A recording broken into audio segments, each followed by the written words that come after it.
small business loan with small business loans with as little as $10,000 and up to $4 million. The time is 6 a.m.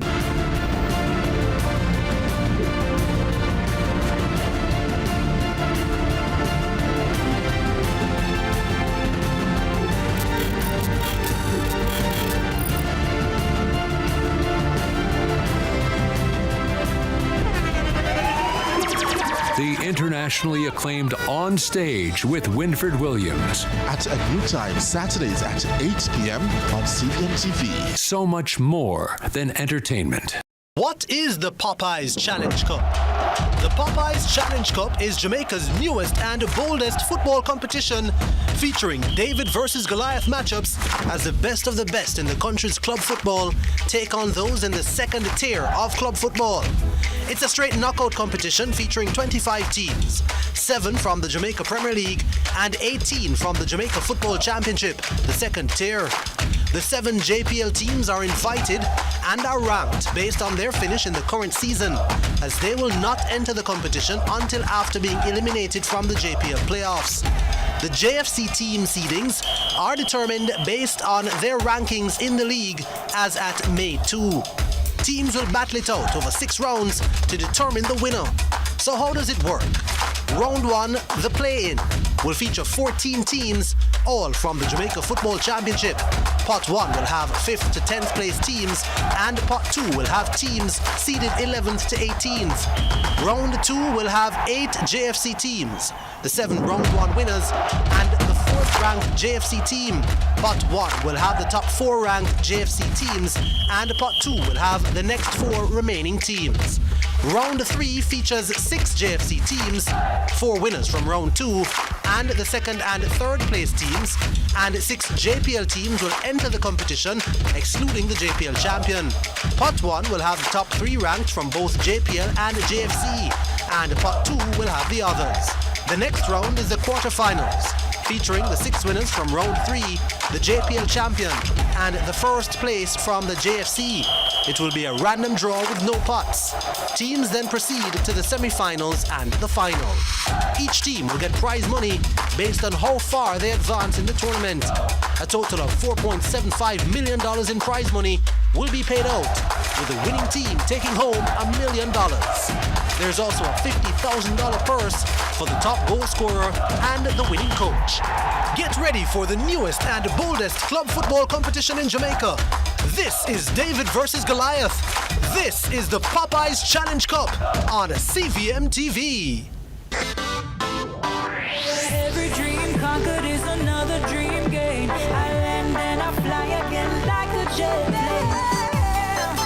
Headed straight in your direction, 'cause I'm wiser, one step closer.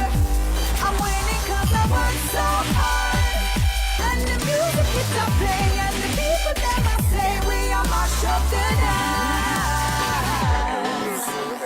Oh, what a feeling! Don't stop dreaming. Keep on believing in the power of the feeling. Whatever you want, take a chance. Song in your heart, step in your dance. You got a spark, don't fit it dark. Shine your lights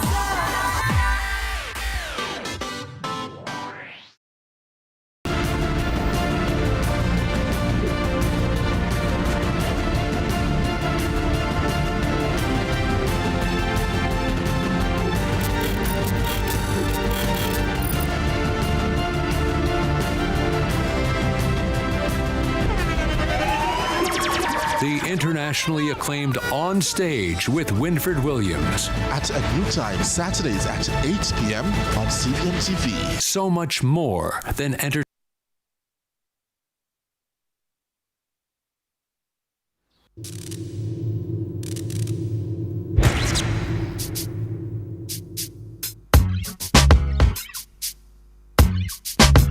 Lucy Lou, with my girl Drew, Cameron D and Destiny, Charlie's Angels, come on. Question, tell me what you think about me. I buy my own diamonds and I buy my own rings. Only ring your celly when I'm feeling lonely. When it's all over, please get up and leave. Question, tell me how you feel about this. Try to control me, boy, you get dismissed. Pay my own condo and I pay my own bills. Always 50-50 in relationships. The shoes on my feet, I buy it. The clothes I'm wearing, I buy it. The rock I'm rocking, I buy it. 'Cause I depend on me if I want it. Watch you wearing, Jane bought it. Well, yeah, for real. Fabulous trends. Actually, we'd be lying if we said we bought it. We would be woefully dishonest. Good morning, Rise and Shine Sunrises. Welcome to another beautiful and sunny Wednesday morning. Right here on Sunrise, we are in Kingston, Jamaica. I am TK, and this is... Yenzu. Oh, I see Because what you did there. if we're doing français, then we do français. I mean, why not? You see?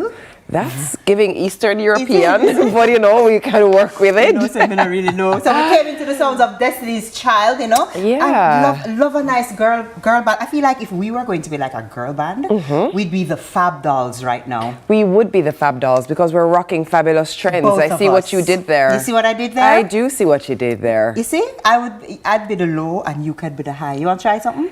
In terms of height or no, key? No, key. Singing. Oh, why would we ever do that You to sure? our viewers? You know- It's way too early.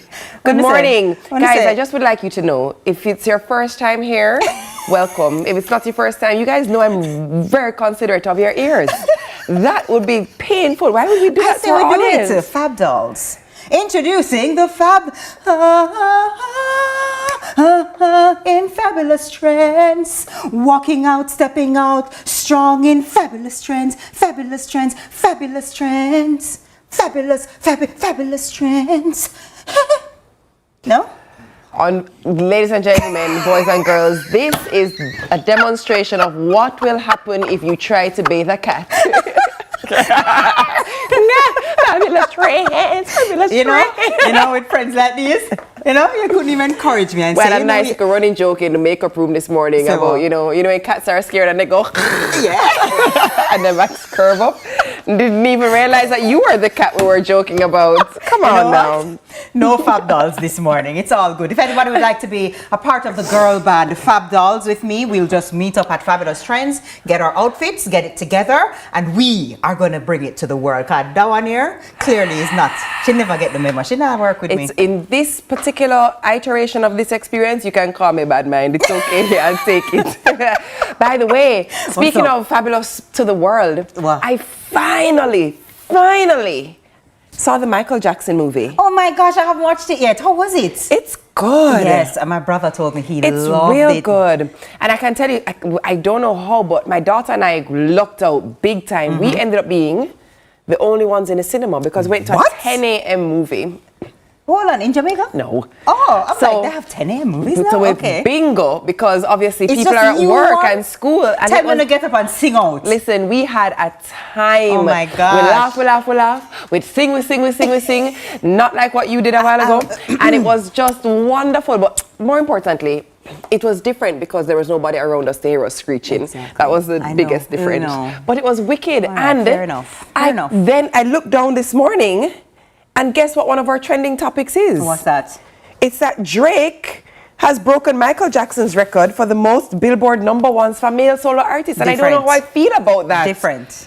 I don't know how No, I let feel me tell you about why it. it has to be different. It's like yesterday, Dennis and I were talking about people wanting to beat Usain Bolt's record in the Yeah. enhanced games.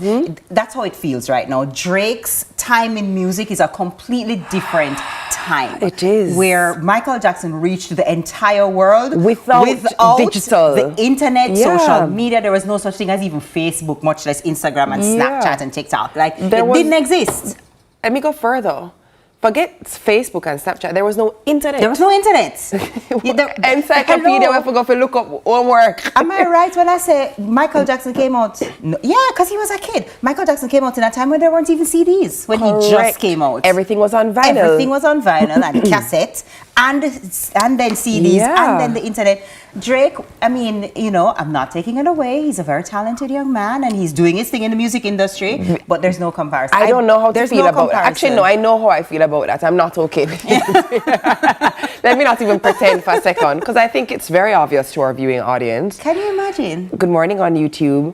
Me can't imagine, and I know I'm not being, you know, they often not say fight that out we're, Drake. no, We're not but fighting they out often Drake. say that people are partial to their own era of their growing up, time. right? Yeah, so yeah, the, yeah, yeah, you know, for some people, Michael Jordan is just the GOAT, and Yeah, there will yeah, never yeah. be another GOAT. Yeah, and yeah, then yeah. for others, you know, Muhammad Ali is the GOAT. It Yeah. can't be Floyd Mayweather. Yeah.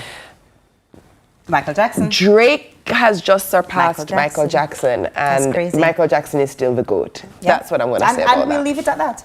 Yeah. You heard it here first. The film is excellent. We say so. So we have to I'm go and looking watch it. forward to the sequel. There has to be a sequel based on how it ended. So anyone who has not seen the Michael Jackson movie, Yendi say will have to go see No, it. it's I'm gonna really see it. good. I'm definitely going to His take it in. nephew was able to portray him in a way that there were moments that you almost had to wonder if they were showing live footage or if it was the He film. looks so much like him. What's It it? was Jafar Jackson, right? Yeah. He's actually Jermaine's son. Yes, right. It was unbelievably good. Right. And it's just it's the little nuance. It's the Well.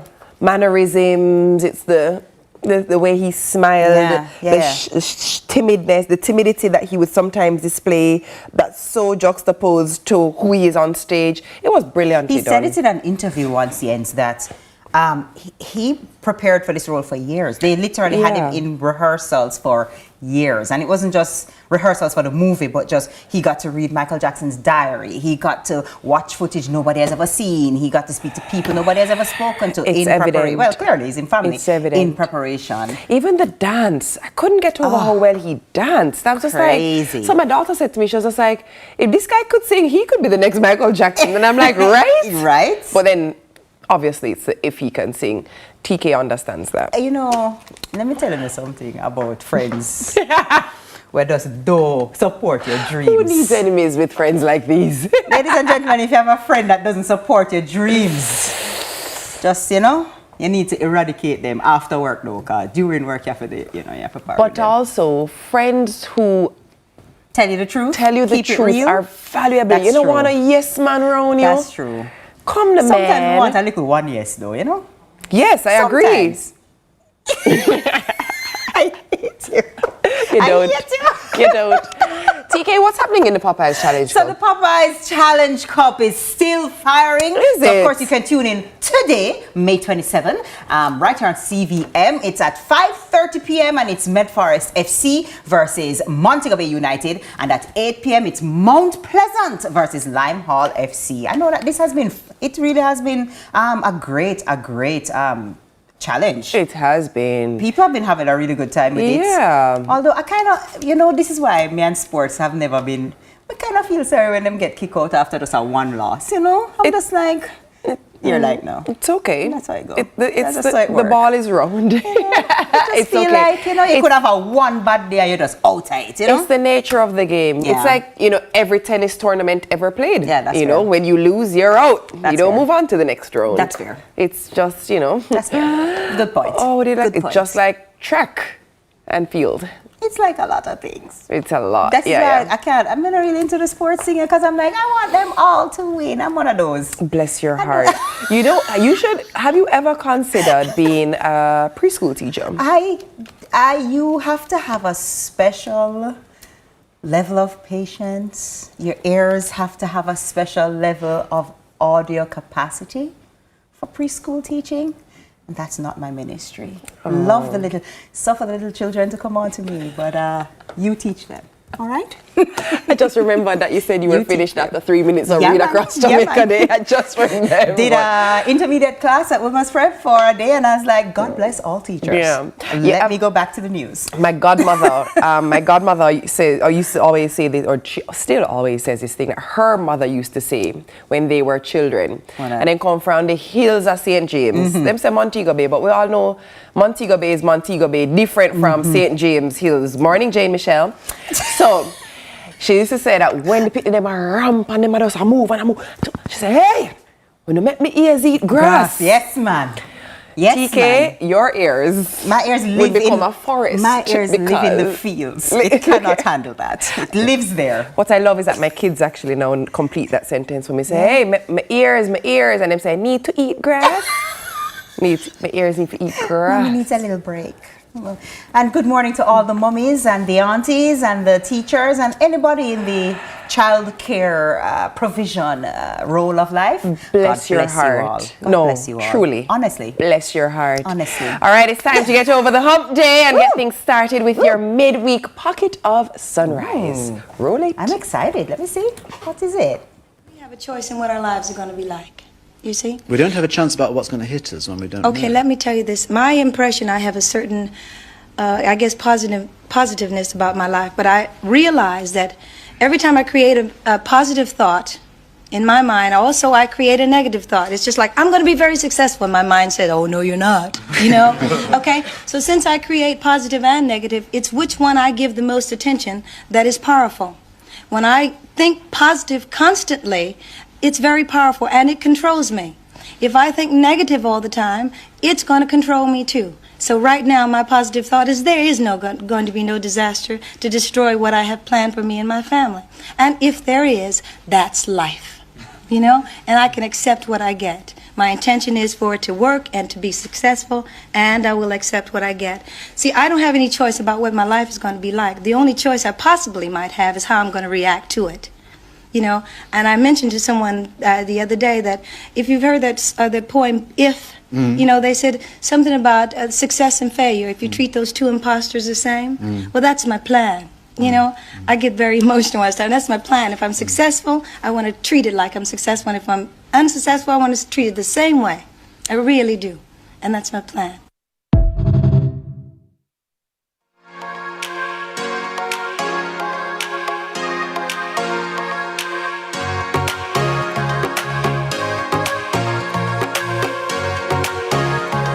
Has many faces. 1 in 4 people will be affected. Protect what matters with critical illness insurance. The time by Sagicor Life is 6:15.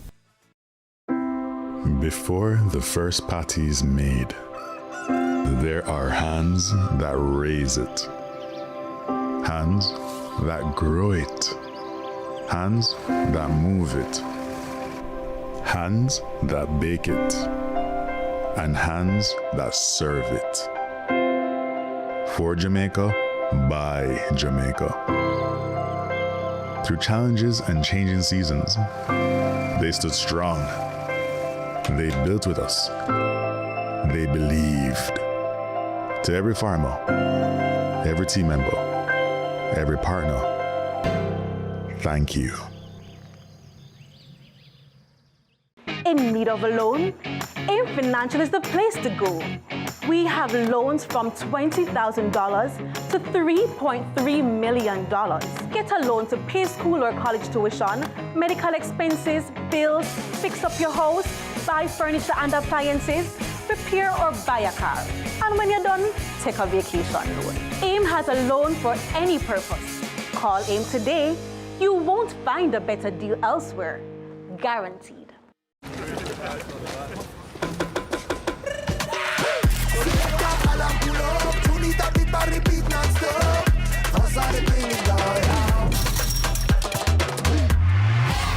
Lucozade, bring the energy. Unbeatable taste, new look. Let's delve deep into the issues. We'll take you beneath the surface. Greetings and salutations. My name is Orville Higgins and it's another edition of Fan Central. Talking to the people at the heart of the top sporting stories. Hear from your favorite sportsmen and women and the administrators who work tirelessly to make it all happen. It's live sports talk. I've written an entire article. Yes. Looking at all the major issues every Tuesday at 9 p.m. It's Fan Central.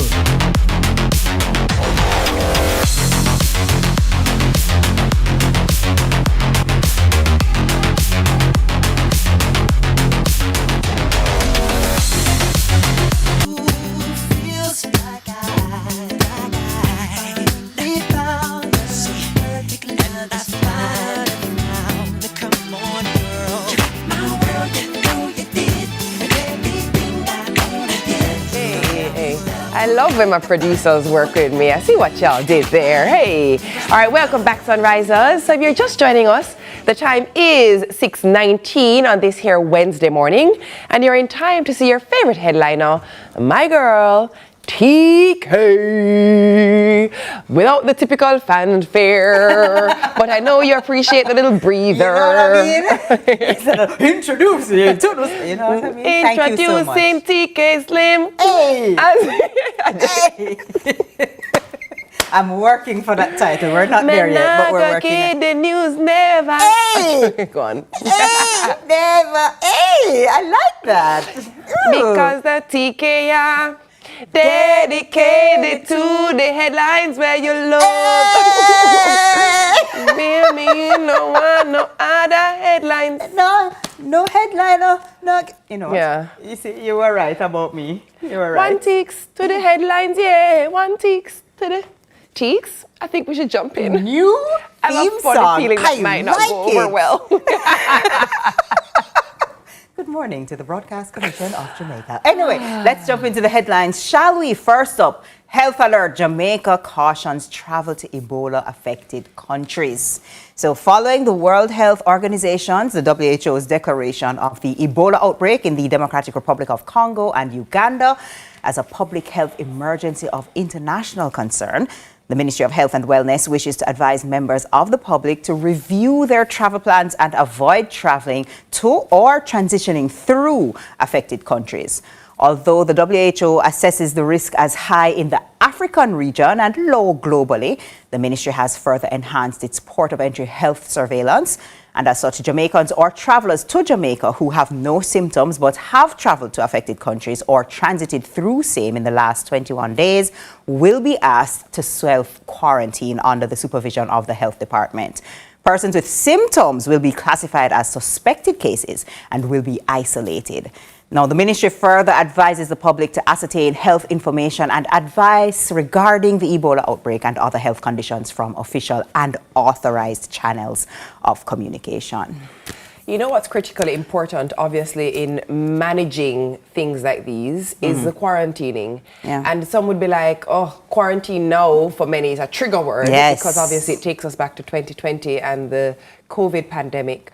However, I would say that even right now, as the World Cup is about to get underway, the team from the DR Congo is in quarantine so that they are able to play their match. But the best possible way to treat with this is to quarantine, isolate from the rest of the community until you are very clear that there are no symptoms and there is no way that we can continue to transmit beyond the geographical borders.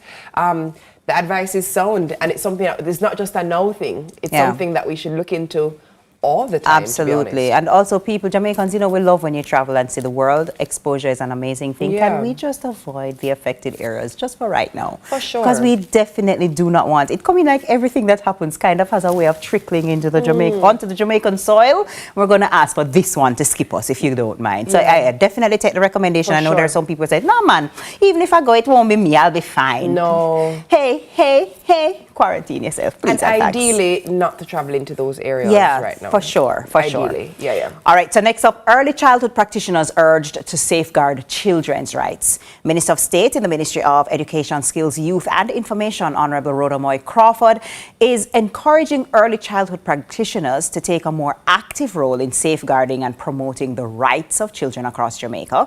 Speaking at the 7th Annual Early Childhood Commission Professional Development Institute, Ms. Crawford stressed that from the earliest stages of life, children must be recognized, not merely as recipients of care, but as rights holders whose dignity, safety, and holistic development must be safeguarded. She noted that this principle aligns with the conference's theme, Making Rights Real, Reclaiming General Comment 7, and General Comment 7 affirms that the Convention on the Rights of the Child applies fully to children in early childhood, particularly those under 8 years of age. The State Minister added that the conference provided a vital platform for stakeholders to renew their commitment to protecting children from physical, emotional, and psychological harm while fostering nurturing environments that support their healthy growth and development. I often say something that can be perceived as quite controversial, but it's something that I stand on 10 toes down. And I think we have a massive issue of overexposure of our young children in Jamaica. Massive issue. And the overexposure comes in many a way. It comes particularly for me in how they view death and trauma. And I often say that we as media houses have a responsibility not to use grief pornography as a way to get clicks and to sell papers and to get views, because we are underestimating the impact it has on young children and developing minds. And it's crazy how we don't recognize as well what it does in it desensitizes a population so much that they're no longer alarmed and outraged at things that were once preposterous in any circumstance. But it's become so normalized because it's in your face constantly.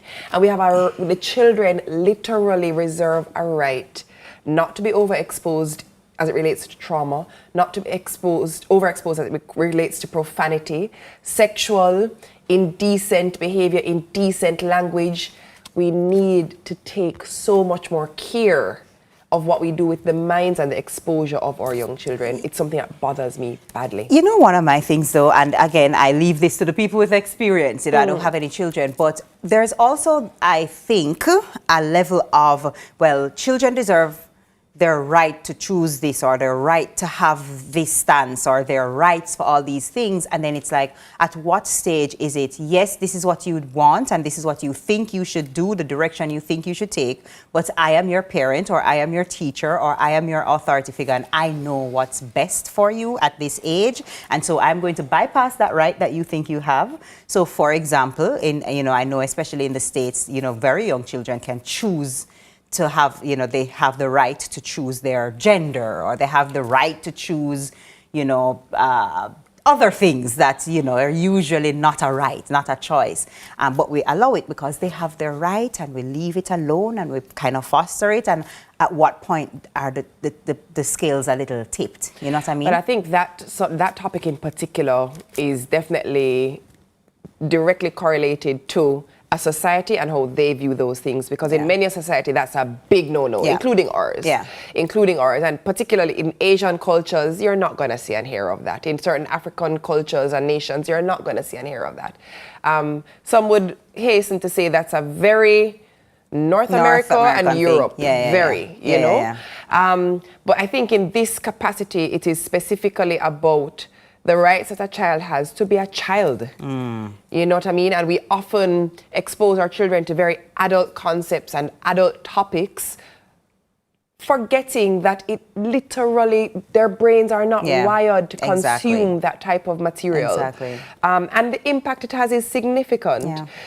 Even, as simple as we see it, there's often this argument about the language used in music, and what music is music, and music is expression and the arts, which I agree with. Right to I agree with that in totality. However, unfortunately, something like that can't be brushstroked. It's very nuanced, and so even if you listen to music enough that tells you, it speaks about sex in a very graphic and raw way, this is now a little boy or a little girl who's hearing this, and that now normalizes what that perception is. And so unless something is rough or aggressive or in that nature, it boring, it lame, it is shaped from what they hear too early.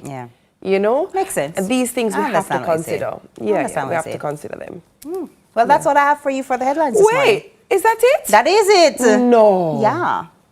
We want more. No. We want no. Okay, well, she said no, and it's a no. All right, that's a wrap on the headlines, but don't go anywhere. Up next, we step into the world of faith, focus, and a 4.0 journey. Please do stay with us. There's lots more coming up on Sunrise.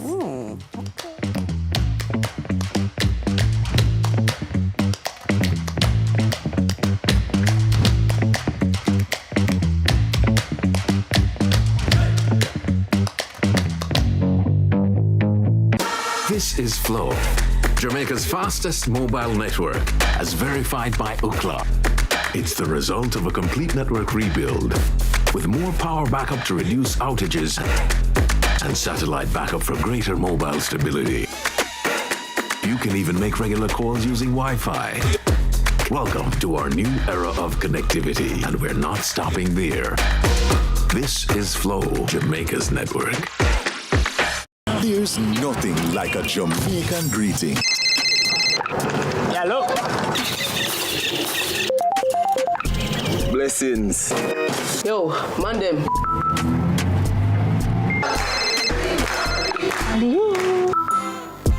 Father Mold Wagwan! Celebrating 25 years of connection.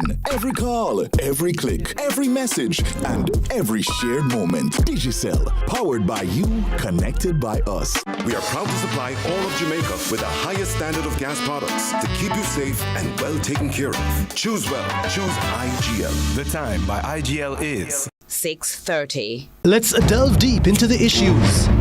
We'll take you beneath the surface.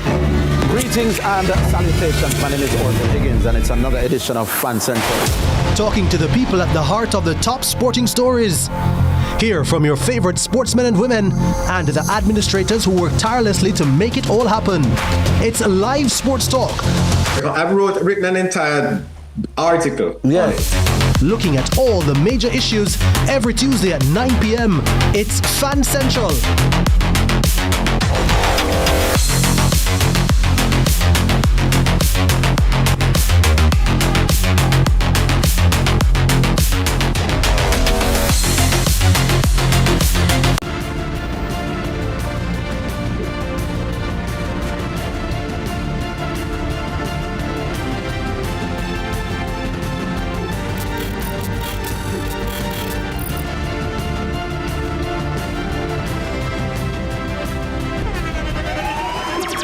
The internationally acclaimed On Stage with Winfred Williams. At a new time, Saturdays at 8 p.m.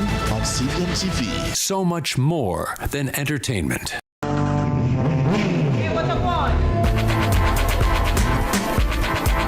Hi, I am Candy Pang.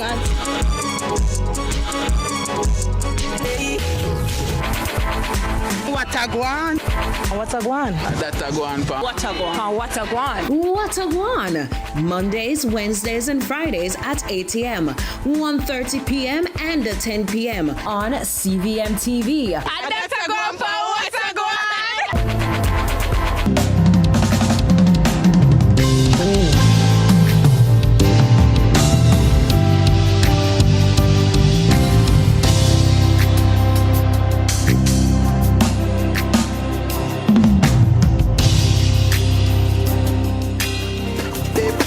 For a reason, so glad I never let the pain mess up my story. That you I forget the praise, I love the glory. I feel your favor, I feel your blessing. Welcome back to Sunrise. All right, family, from gospel stages in Jamaica to the halls of one of the world's most prestigious universities, Janoy J. Davis's journey is one of faith, resilience, and transformation. Formerly known as gospel recording artist, minister, God artist, Janoy spent years ministering across Jamaica before transitioning into academia in the United States.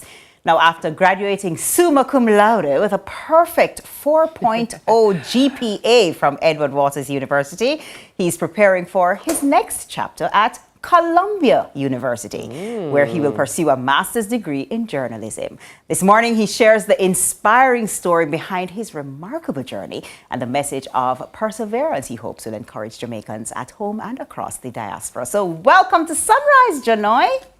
Thank you for having me. Good morning. Good morning. Oh, look it's at good you. to have you. Janoy, first things first, let us jump into what made you were obviously an artist, you were making music, you were in a professional space. What made you decide, you know what, I actually would like to go back to school? So I was actually in school at Edna Manley where I did an Associate of Arts in Music Performance. And then COVID came, you know, the industry was in a very tricky place, and so I decided I was gonna pursue another degree. I don't quite remember the name of the degree, but it was at the University of the West Indies. Applied, got accepted, and I had a conversation with my pastor about going into that space, and she suggested that I explore options outside of Jamaica, and the rest, as they say, is history. That's what I was going to ask you. So you are in Jamaica, you are, living life in Jamaica, doing your thing in Jamaica.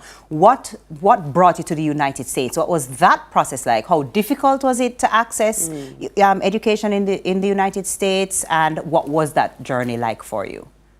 It was a very difficult transition. I had to apply, got accepted, and then after I got accepted, I had to go through the visa process. There's a civis process. There's so many different processes that we have to go through as international students to make the transition between, well, not just Jamaica, every other country that wants to, enter the U.S. space. It's a very complicated process, but I would say it's a process that is worth it in the long run. Speaking of being worth it in the long run, obviously you do not shy away from work. You do not shy away from pressing hard, digging in, persevering, because you've completed your program, graduating summa cum laude with a 4.0 GPA. Jana, you go over there, go start the thing. Well, I really had no choice because the persons that invested in me, because I didn't pay for any of this. Let me just say that real quick. They invested in me, and so I wanted to ensure that I didn't embarrass them, I wanted to ensure that they would be in a position where they would be encouraged to invest in other persons that might have needed the help in the future. Now, Janai, people are seeing this and thinking, wow, Janai is smart, him just go up there and him just get all of this, accomplishments. But a little birdie told me that in, what was it, the 10th grade or so, you finished 42nd out of 43 students, am I right? Yes, ma'am. That happened at Mona High School. See there? I don't know how to describe that journey, but I can say that is something that I look back to not with regret, but with pride, because I've seen how I've used the lemons that life has given to me, and I've made lemonades with them, and I'm enjoying that drink right now. But that's what I was going to ask you. How does a student who came second to last, now go to a point where he's in a new environment, studying all this material, and now you have a perfect 4.0 GPA? For that student looking and saying, no man, only smart people can do that, only other people can do that. I'm just one of those people. I always finish at the bottom of the class. I could never succeed. What do you think it was practically that got you to reach this point of 4.0 and now ready for Columbia University? It was a number of things. I keep telling my friends that if you change your mind, you can change your whole life. So it was that commitment that I made. It was also community. There are so many persons that I could thank this morning for being a part of my community, for motivating me, for seeing something in me that I didn't see in myself. But it's also the creation of a system that you stick to. And my system was a thing that I called an assignment map that I used to map my entire week. And there are days when everything that's on that thing, it really doesn't get done. I'm being practical about that. But I tried as best as possible to stick to that system, and that's a huge part of why I was able to be successful. You might not hit everything on the plan, but you had a plan at least.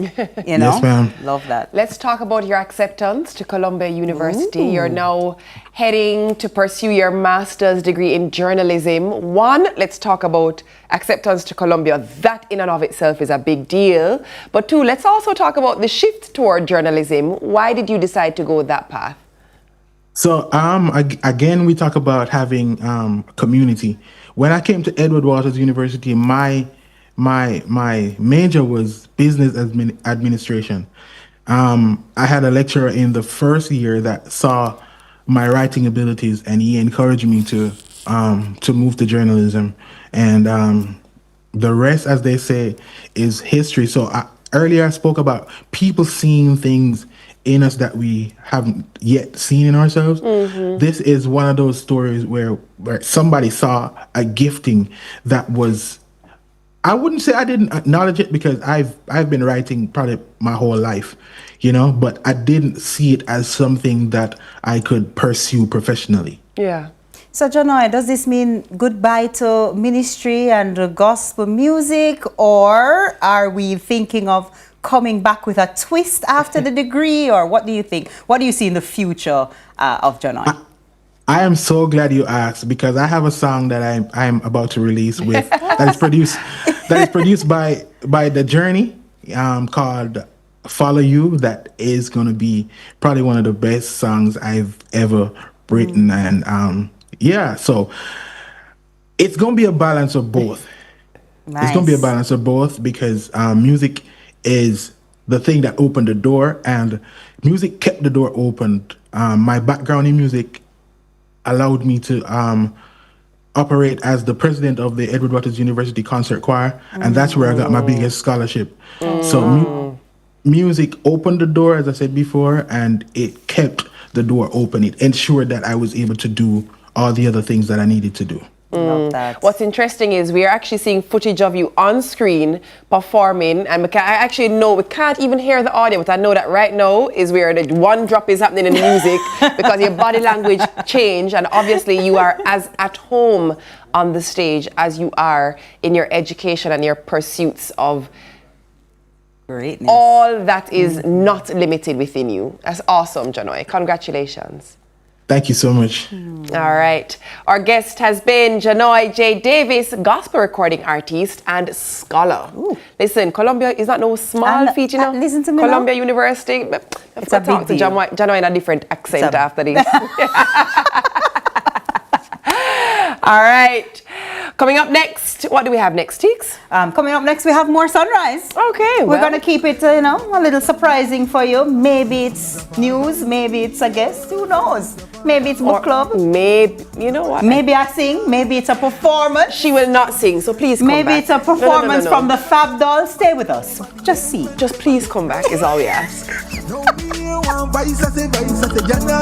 up next. So me ready to receive everything, cause me done got through my scared. Blessings are fall on me, oh, blessings are fall on me. Blessings are fall on me, yeah, blessings are fall on me. Me no know about you, but blessings are fall on me. Blessings are fall on me, yeah, blessings are fall on me. Excuse, cause no God I bless, I'ma need more room. Deep into the issues, we'll take you beneath the surface. Greetings and salutations. My name is Orville Higgins, and it's another edition of Fan Central. Talking to the people at the heart of the top sporting stories. Hear from your favorite sportsmen and women and the administrators who work tirelessly to make it all happen. It's live sports talk. I've written an entire article. Yes. Looking at all the major issues every Tuesday at 9 p.m. It's Fan Central.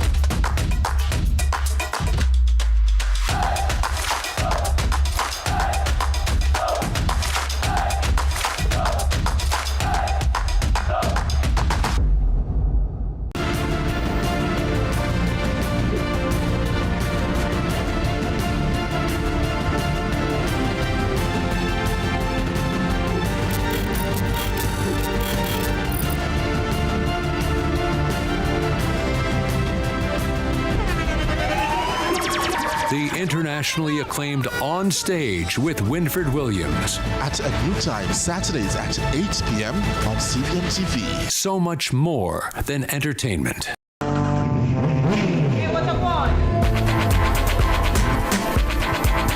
Hi, I am Candy Pang.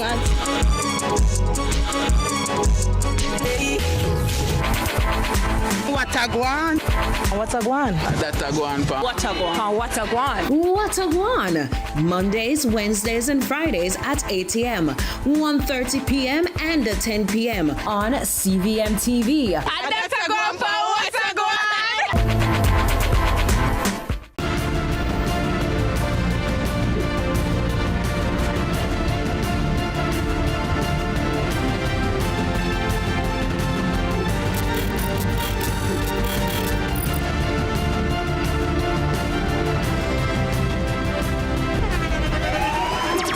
the internationally acclaimed On Stage with Winfred Williams. At a new time, Saturdays at 8 p.m. on CVM TV. So much more than entertainment. Let's delve deep into the issues. We'll take you beneath the surface. Greetings and salutations. My name is Orville Higgins, and it's another edition of Fan Central. Talking to the people at the heart of the top sporting stories. Hear from your favorite sportsmen and women and the administrators who work tirelessly to make it all happen. It's live sports talk. I've written an entire article. Yes. Looking at all the major issues every Tuesday at 9 p.m. It's Fan Central.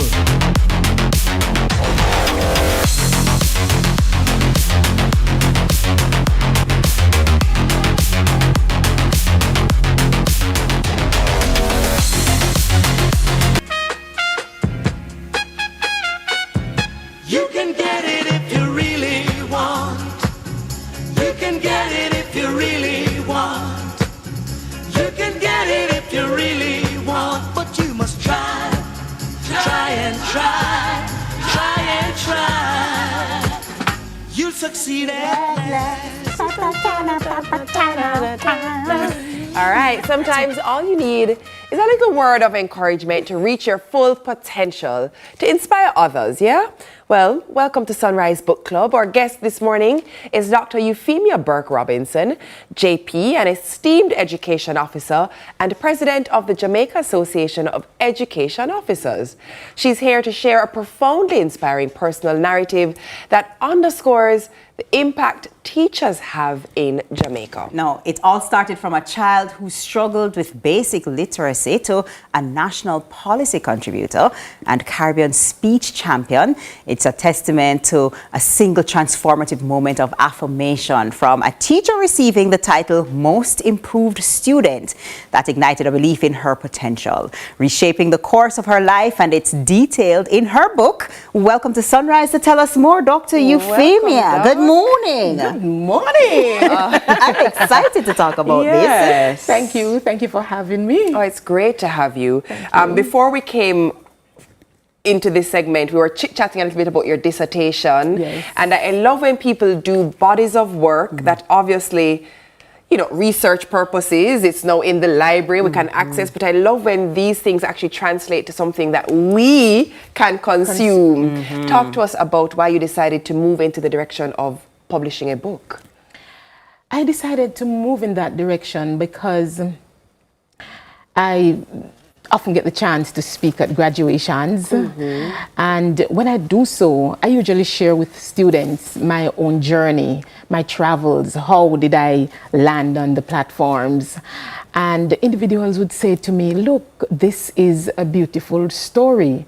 Why not document it so that others can get to benefit from it, because it's inspirational, it's motivating, and it is seasoned with humor. And so that led me to document the most improved student in the classroom of life. Well, you're talking about documenting and you're talking about most improved. At 11, yes, you were not necessarily in this position. You were struggling with basic literacy. You could barely spell your name. First of all, tell us a little bit about that part of your life. What was happening around that time that kind of had you at that level and that place at 11 years old? Thank you. To be honest, I'm not quite sure. But what I know is that my home environment, it was not stimulating. Because at home, we didn't have books, you know, that we do have now. We didn't have television. We didn't have electricity. So my home environment was not one that was liberating in that kind of way. And I'm not so sure why I struggled, but because of the struggles, I hated school.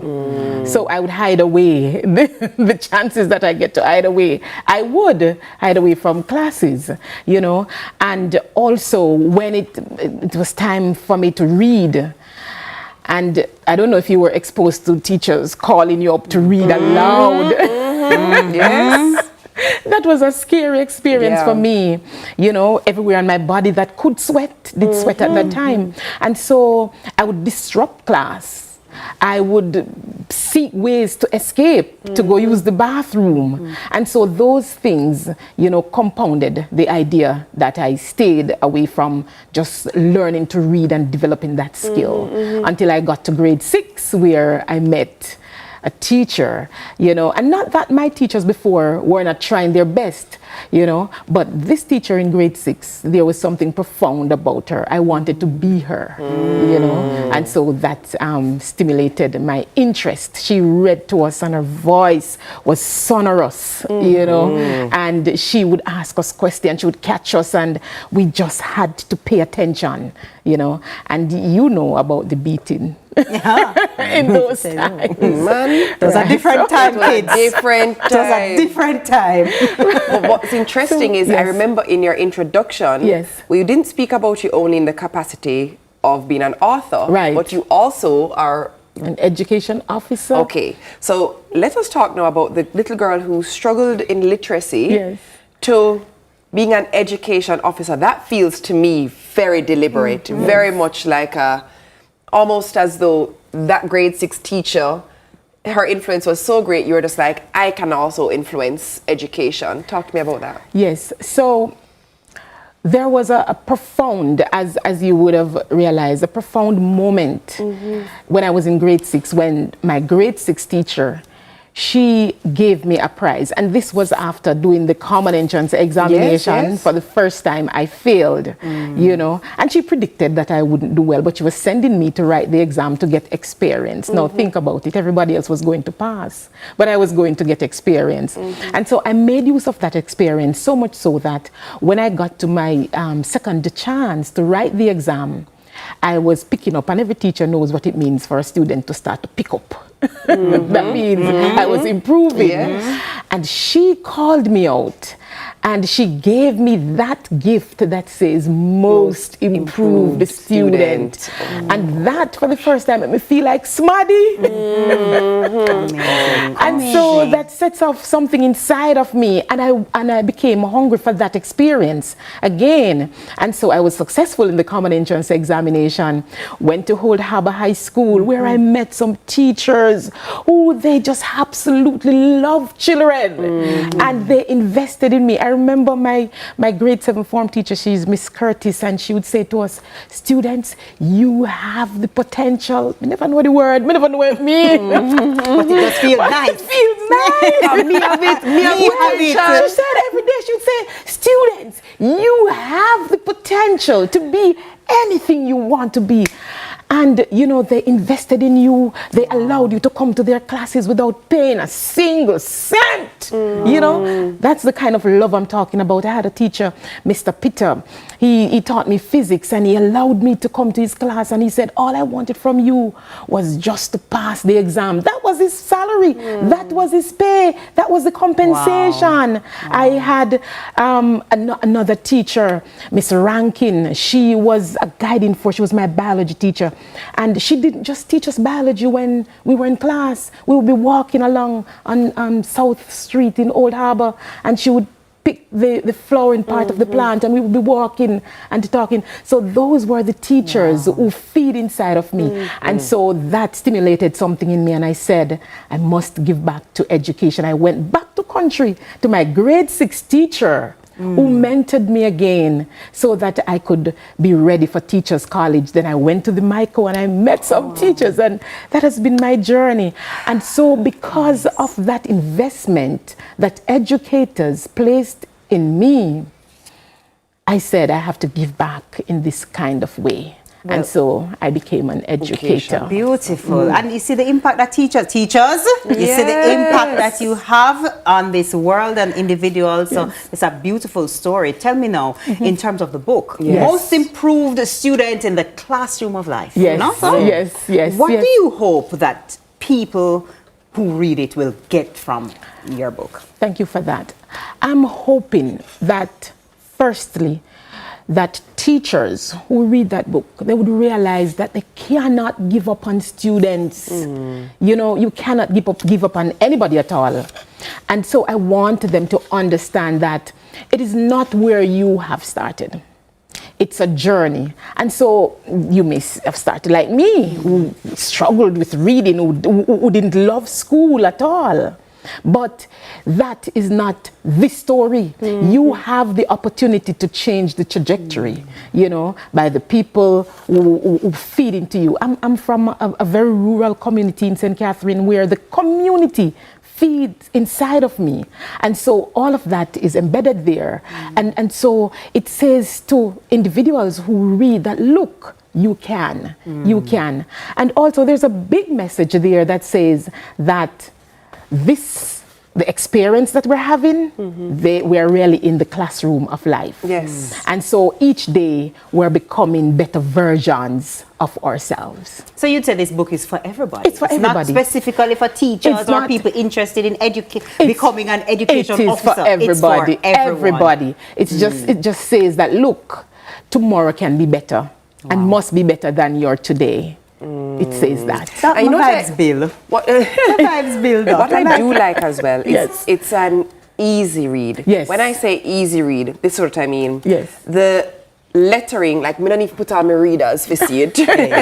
So the lettering is well done. Yes. The language is beautiful. It's easily digestible. It's not a cumbersome read, which is awesome as well, because obviously you're bearing in mind that the idea is you want people to want to read. Right. It's attractive. Right. Yeah. Really nicely done. I like it, Doc. And it sets to motivate. Yes. It sets to inspire. Yeah. And to help persons to know that we come with greatness, you know, but it takes somebody to pull that greatness out of you. Yes. And hopefully this book will pull the greatness out of you, because sometimes you don't have that person. Maybe you're not in an environment where that person exists. You didn't buck up that teacher who turned it all around for you, but the teachings are there, and they're in books like this one, Most Improved Student in the Classroom of Life. And you know what's beautiful? Yes. Is you've dedicated the book to your grade 6 teacher. Oh, that's nice. It's lovely. Yes, because can I say her obviously, name? of course. She is Mrs. Marva Rule. Right, and guess what? Her husband was the principal, Mr. Elkanah Rule. You may have met him. He's an author. I just walk in their footsteps, and I'm on a good path. Amazing. So how do we get our hands on the book? Sure. We have copies. I have copies. We have copies on Amazon in hard copy, in the paperback, and we have the e-version, and they're going to be in the Kingston bookshop by this month end. Nice. Yes, I'm getting there. Yes. Nice. Awesome. Love I it. definitely will enjoy this. This would be my weekend read. Yes. Thank you. I actually just finished the book yesterday, so that's next on my list now. Look at you. Thank you so very much. It was awesome having you. Well done. Yeah. Well done. Thank you. Thank you. That was the inspirational Dr. Euphemia Burke Robinson, JP, here in the capacity of author. Be sure to check out her book. The Morning News is up next with a half of the Fab Dolls. I'll sing the news to you coming up. She won't, I promise, so you can come back. See you on the other side. Succeed at last. I know it. Listen, Rome was not built in a day. Opposition will come your way, but the hotter the battle. There's something special about our Jamaican people. Even through the toughest of time, you find a reason to smile. And here at Digicel, we take our inspiration from you. That's why we're partnering with every single Jamaican. We're gifting a smile to our brothers and sisters who need it most. So Christmas will look different this year. We're hitting the road, we're reconnecting with our customers, we're gifting a smile, and we're restoring hope. We are relentless, and we will never stop showing up for you.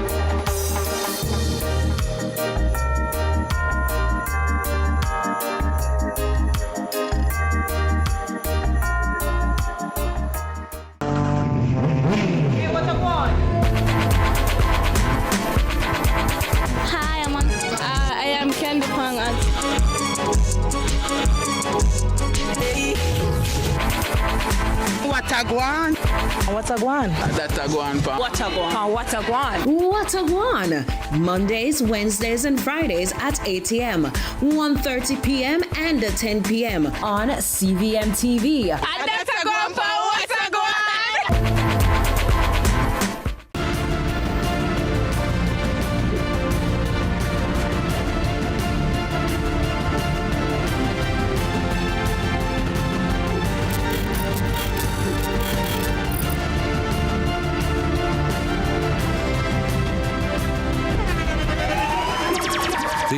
internationally acclaimed On Stage with Winfred Williams. At a new time, Saturdays at 8 p.m. on CVM TV. So much more than entertainment.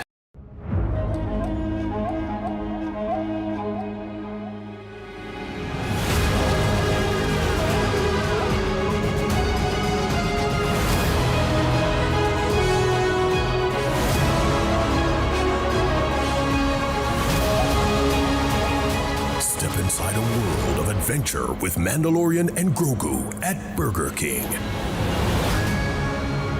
See The Mandalorian and Grogu only in...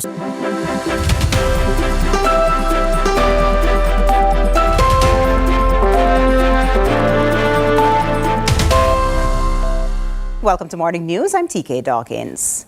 The Health Ministry is cautioning Jamaicans against traveling to or transitioning through Ebola-affected countries at this time.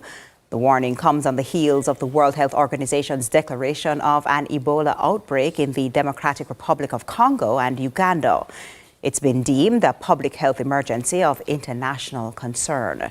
Dr. Nicole Dawkins-Wright is Director of Emergency Disaster Management and Special Services. Following the World Health Organization's declaration of the Ebola outbreak in the Democratic Republic of Congo and Uganda as a public health emergency of international concern, the Ministry of Health and Wellness wishes to advise members of the public to review their travel plans and avoid traveling or transiting through affected countries.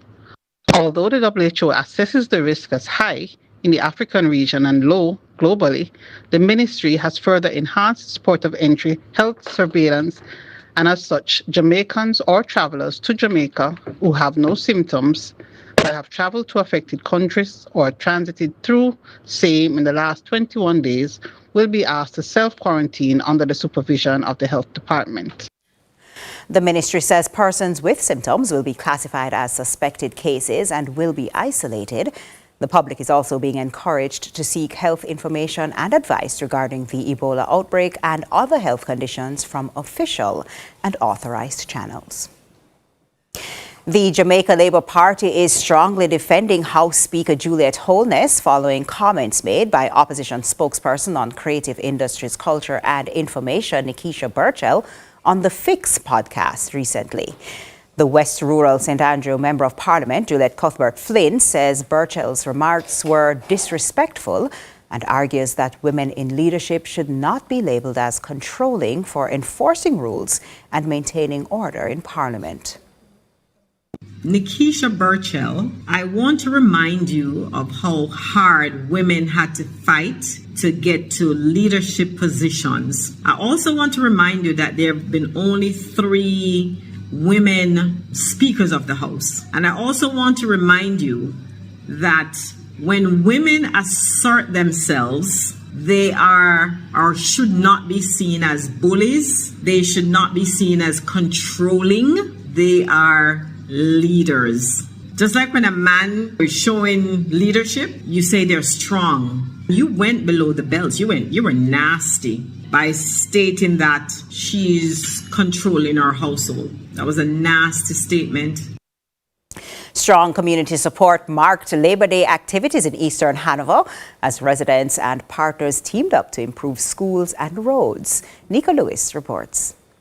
Labor Day activities in Eastern Hanover saw strong community turnout, with residents, police, and private partners coming together to improve schools, roads, and public spaces. At the Elgin Town Basic School, Member of Parliament Andrea Perkis joined forces with workers from China Harbour who volunteered their time despite being in Jamaica for road construction projects. Perkis says the partnership reflects the true spirit of Labor Day and the power of community collaboration.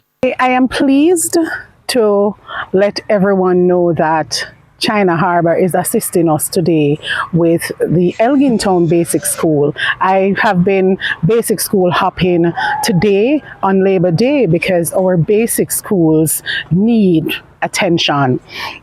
This is Elgintown Basic School, and as you can see, some painting work was done today. They actually came in to assist us with just painting job, but if you look behind me, you will notice them assisting in putting back the roof sill in place, and we greatly appreciate that. The Eastern Hanover MP is also calling for greater attention to the maintenance and development of basic schools across the island, arguing that early childhood institutions deserve more support. Meanwhile, in Sandy Bay, more than 100 residents turned out to repair the Montpelier Main Road, making it one of the largest Labor Day projects in the constituency.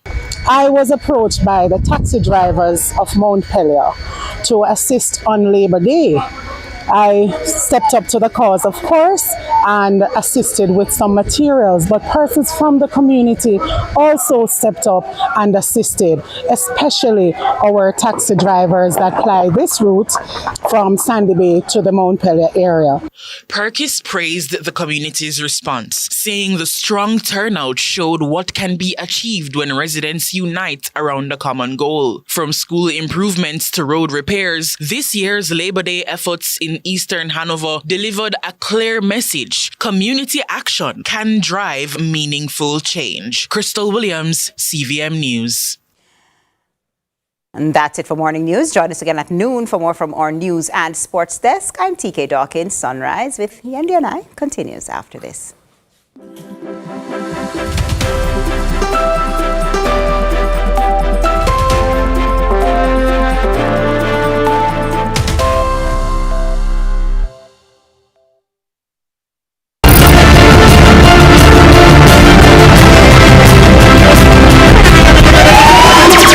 The internationally acclaimed On Stage with Winfred Williams. At a new time, Saturdays at 8 p.m. on CVMTV. So much more than entertainment. A future feels safe when progress doesn't feel like a gamble. When support shows up exactly when it's needed. And when you don't have to pause your life to figure out your next steps. Since 1889, Scotiabank has been there for you in your moments. Helping to make big decisions feel just a bit easier.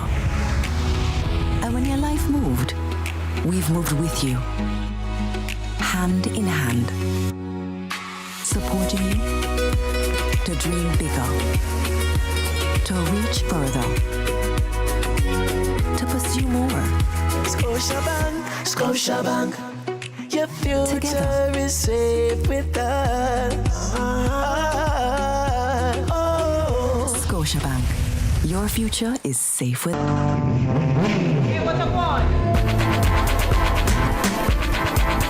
Hi, I am Candy Pang at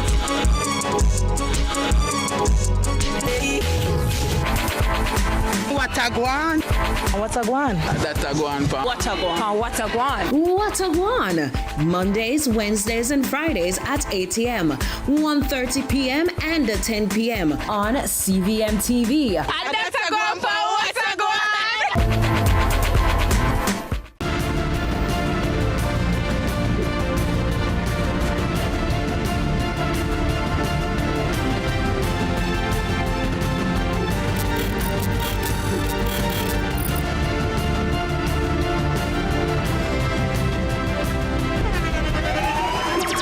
The internationally acclaimed On Stage with Winfred Williams. At a new time, Saturdays at 8 p.m. on CVMTV. So much more than entertainment.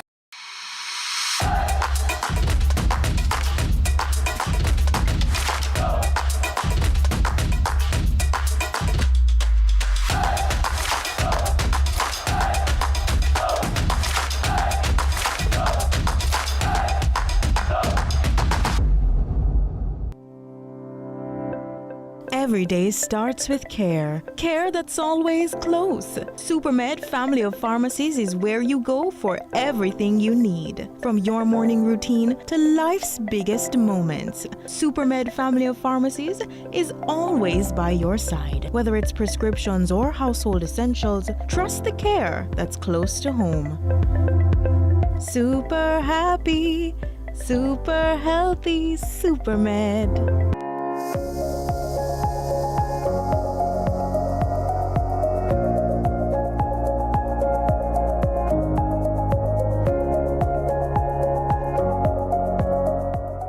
All right, we're back. Thank you so much for staying with us. Now, get ready for a groundbreaking morning checkup brought to you by SuperMed. Super happy, super healthy, SuperMed. Did you know that PCOS has a new name? Yes. So say hello to PMOS or PMOS or polyendocrine metabolic ovarian syndrome. This isn't just a name change, it's a crucial update that better reflects the intricate web of endocrine, metabolic, and ovarian factors involved. And so we're thrilled to have Dr. Ashley Ray Kelly, a leading consultant obstetrician gynecologist, joining us to decode this major shift in women's health. Doc, good morning. Thank you so much for stopping by. I'm very excited to have this conversation. Thanks for having me. As you can tell, Doc, this is a big deal. Yeah. Yes. This is a big deal. There are so many more women now who will feel seen, who will feel like they're not crazy. Validated. They will feel validated. Yes. Talk to us about what this change in name and finding means. So this is important when you talk about changing a name that has been long-standing in the history of medicine. It's groundbreaking, and it means that finally research is being done on this particular area that has affected so many women for so long, because PCOS actually affects about 1 in 8 women, so that's about 170 million women worldwide. And so it brings attention, it helps to decrease the stigma. It also interferes or helps to minimize fragmented care, because a lot of people, if they weren't, a lot of women, if they were not put into this specific category, they never met this specific guideline, then they were largely just tossed off to the side and be like, boy, just go lose some weight, or, you know, your acne bad. All right, we'll see. So what the name has done is better encompassed a problem that largely people just reduce to an infertility issue or a reproductive issue. And when you hear the name PCOS, most women just jump up and say, boy, I just can't, I'm not going to get pregnant ever. And that alone carries a huge stigma and is almost like a burden on your shoulder, where some people will have PCOS and they get pregnant easily, no problems at all. And some people will struggle. But the name now tells us that all the different systems that are involved means that you can have symptoms in many different ways, present in many different ways, and then pique the interest of other specialties. So your endocrinologist, your dermatologist, even if you were, even simple things like lifestyle. Dr. Kelly, you know, break it down for me now in terms for the layman. You know, there's some big words, you know, PCM, PM, metabolic, endocrine, all these things, well, you know, right? that's what medicine does say. Don't just want to stop your head. Let us just pretend we're not all doctors, right? And there's a graphic on screen. So as you break it down, this would be really useful for our viewers at home. Right. So this is actually a great graphic. So polyendocrine. So poly just means many. And endocrine is one of the many systems at work in our body. Just like how you would have a musculoskeletal system with your muscles and bones working together. The endocrine system is basically different hormones from different organs working together to control optimum functioning of your body. So in a woman, the brain, the pituitary gland releases hormones, and those hormones control the entire menstrual cycle, and they are supported by other hormones, for example, androgens, testosterone that is secreted from the kidneys. So you see how endocrine, those hormones are from different systems but working together to provide balance. And it means that there's dysfunction at different levels of the endocrine system. When we talk about metabolic, we're talking about how the body actually processes. And so with PCOS or PMOS that's happening, there's a lot of metabolic dysfunction with insulin resistance as well as chronic inflammation.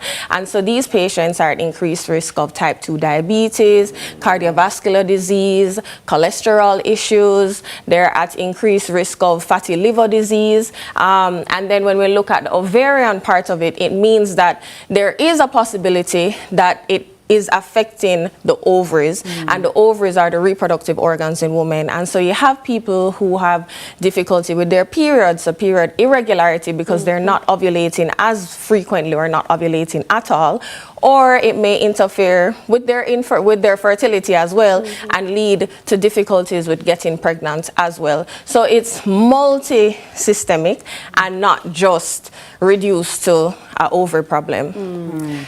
Interestingly, Doc, I read an article only last week that spoke about obviously GLP-1s are used as a source to treat persons with diabetes. Right. And I read an article that suggested that it may be ideal to use with women who are experiencing PMOS. Right. How do we know, when do we know that this is actually a direction that we should and can go in to actually have ladies experience true relief and true balance of all the symptoms that are at play here? Right. So, so the GLP-1s have multiple benefits. I mean, with the craze of social media and all that's going on, we just think of it as a drug that makes you slim down quick. But what it's really doing is helping to combat the background metabolic issue, which is insulin resistance. So yes, it could be very helpful or is very helpful in our PMOS patients in helping to correct that insulin resistance that is happening at the background level, that is increasing your risk of obesity, increasing your risk of type 2 diabetes, increasing your risk of the dyslipidemia or cholesterol issues that's happening. So they are very useful, and it really depends because you have to, for every patient, it's not a one size fits all. You know, so a GLP might work for one patient, while another patient may have severe side effects or not even interested at all. And then you also have some patients who have PCOS and they're not obese, and insulin resistance is not there. While it is in the background happening, it's not their primary issue. They may have an increase in androgens or testosterone that manifest as difficult to treat acne or hair loss or alopecia. So, you know, this name helps us to pinpoint different areas, and so you may go to your dermatologist and they say, wow, you have such bad acne, and then it might pique their interest and say, okay, you know, probably you might be suffering from PMOS, and let's see how we can work together with other specialists like your gynecologist, like your dermatologist, like your endocrinologist. But to be fair, the truth is gynecologists have always viewed PCOS as a metabolic issue. So that's not new. What's new is getting everybody on board to say, guys, PCOS is an inadequate name. It's reducing and minimizing this condition that has so many down the road problems. So you have somebody walking around with PCOS, they've never been screened for type 2 diabetes. They've never done a woman's wellness check or executive profile to say, hey, you know, you may very well have diabetes already if you didn't have it before, especially with cholesterol and all those lifestyle issues. And so now PMOS, now that we have a better understanding, but it still covers such a wide array. What can someone do who says, I've never been necessarily diagnosed with it, I'm not 100% sure. Should I go and now seek out information on it? Should I just change how I eat? Should I, exercise more? What are some things practical things that women can do to either combat it or alleviate the symptoms of it, or just move forward with it? So the truth is, the cornerstone of any metabolic issue, diet and exercise will improve. Lifestyle changes should improve that metabolic dysfunction. And so simple things, which is difficult for us to do, because who want to hear eat properly and go and work out? Like that's so hard. Give it a pill, give it a joke, doctor. Work out. But really, it's always been a long-standing fact that if you lose 5 to 10% of your body weight, you can actually reverse some of the ovulatory dysfunction happening at the level of PCOS. But we know that it's not easy. It's easier said than done. And some people, despite diet, despite exercising, still have difficulties. And so if you fall into that category of I've done the work and I'm still not seeing any improvement in my periods, I'm still not seeing improvement in my hair loss or any of the symptoms, then it's time for you to see a specialist, i.e. a gynecologist would be a good start. And then basic things is looking at your lifestyle. You can't just wake up every day, continue on the same trajectory of eat what you want and don't move. Movement is so important. And so in your own way, taking a real look at yourself and say, boy, I could eat better. Right? High proteins, high fiber diets, and things that are readily available in Jamaica. You don't have to go on a calorie deficit. You don't have to go and buy the most expensive fruits and vegetables. There are options available. You know, in Jamaica, what things that we grow naturally, or a sweet potato, which is a complex carbohydrate, the protein of your choosing, sardines, things with omega-3 fatty acids and vitamin D. Those are things that you can add to your diet. Cut out the sugary drinks, you know, cut out the little feel for something nice, you know. Those type of things, you can't do it all the time. That little something nice. Right, you don't have to have something nice all the time, right? And then also movement. And movement can be in various ways. You don't have to buy expensive gym clothes and you know, pay thousands of expensive gym membership. You can just walk. You can go. You can walk Palisados. You can walk Emancipation Park. But if putting on pretty clothes and going to a gym is what will get you there, then by all means, you know, that's what's important, is to get you there. So from PCOS to PMOS, now all of that information much better understood. Thank you so much, Doc. You are most welcome. What would we do without you? Our guest this morning has been Dr. Ashley Ray Kelly South, consultant obstetrician gynecologist. Thank you for keeping us informed, and hopefully we'll have you back for some more information. You know, we'll see. We'll love to talk. This was a morning checkup brought to you by SuperMed. Super happy, super healthy. SuperMed. Wow, I can't sing one. More sunrise after the break. You encourage me, Doc. It's singing. Thank you.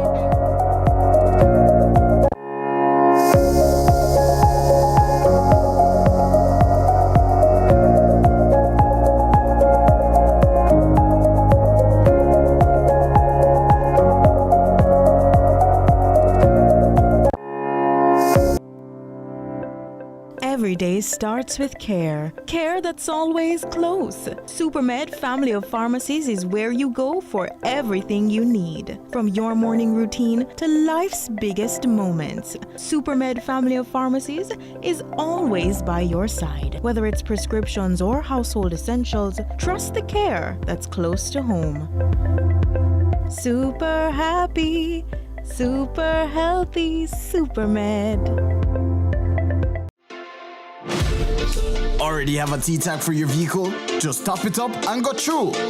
Download the My T-Tag app, available on Google Play Store or the App Store, and add funds to your T-Tag from anywhere you're there. Also, keep checking the LED screens at our toll plazas for periodic promo codes, which will give you bonus T-Tag credit when you enter it in the My T-Tag app. Top up your T-Tag and continue to go through quicker and cheaper on Transjam highways.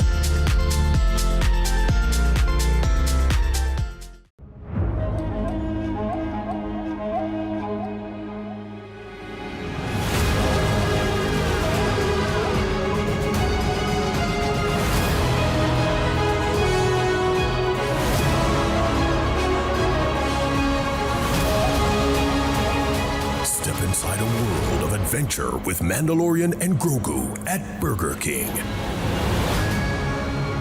See The Mandalorian and Grogu only in cinemas. Yeah, man, what a going on with the latest community news. Guess what? Some people can't find no place to walk cause a peer buckle full up them backyard. And some people also do have no spouse or wifey. Tired of the buckle all about. Hooray! So when you see the DDB, you know what I mean. Bring them back, keep the whole place clean. Take stock of every red stripe back up on the block and pack a couple in a crate and bring them back. Bring them back. Bring them back. Take stock of every red stripe back up on the block and pack a couple in a crate and bring them back. Hey! Exchange your empty red stripe Heineken, Malta, Dragon and Guinness bottles for cash and to keep your country clean. What a one done said that. Drink responsibly, live responsibly. Hey, what a one.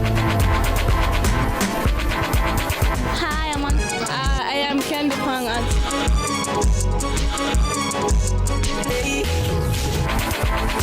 What a guan? What a guan? That a guan pang. What a guan? Mondays, Wednesdays, and Fridays at 8 a.m., 1:30 p.m., and 10 p.m. on CVM TV. That a guan pang. What a guan?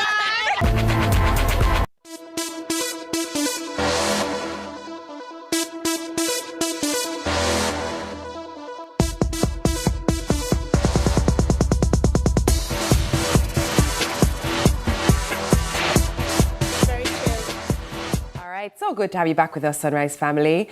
Now, in UNESCO's 2026 Global Education Monitoring Report, it was found that 58% of countries worldwide have a national ban on mobile phones in schools.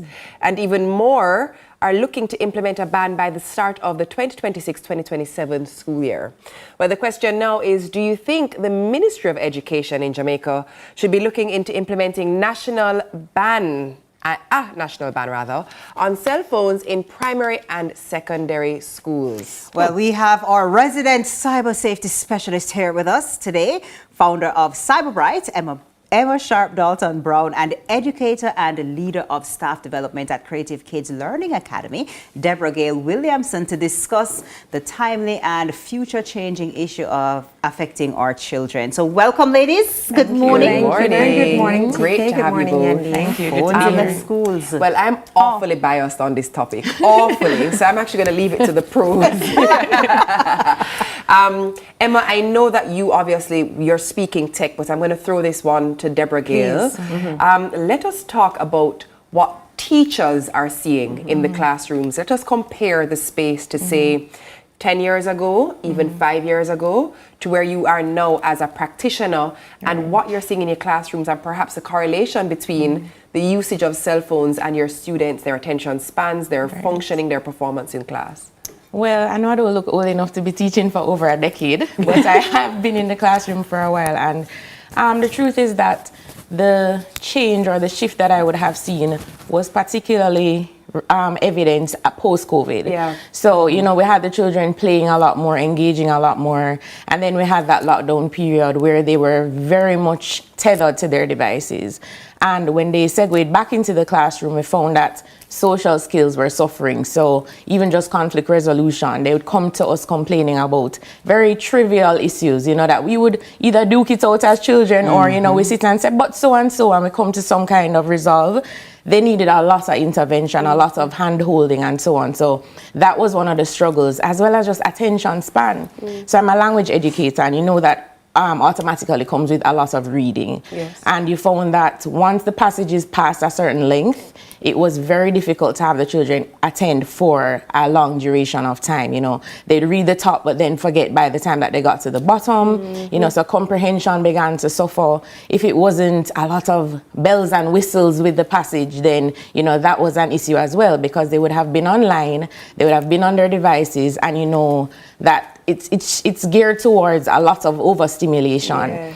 So not engaging with print, impacted the kids as well. So that's definitely something that I would have seen take place, especially post-COVID with the children. So. Well, Emma, let me take it to you. You, of course, are following tech and keeping us informed with all things tech here on the show.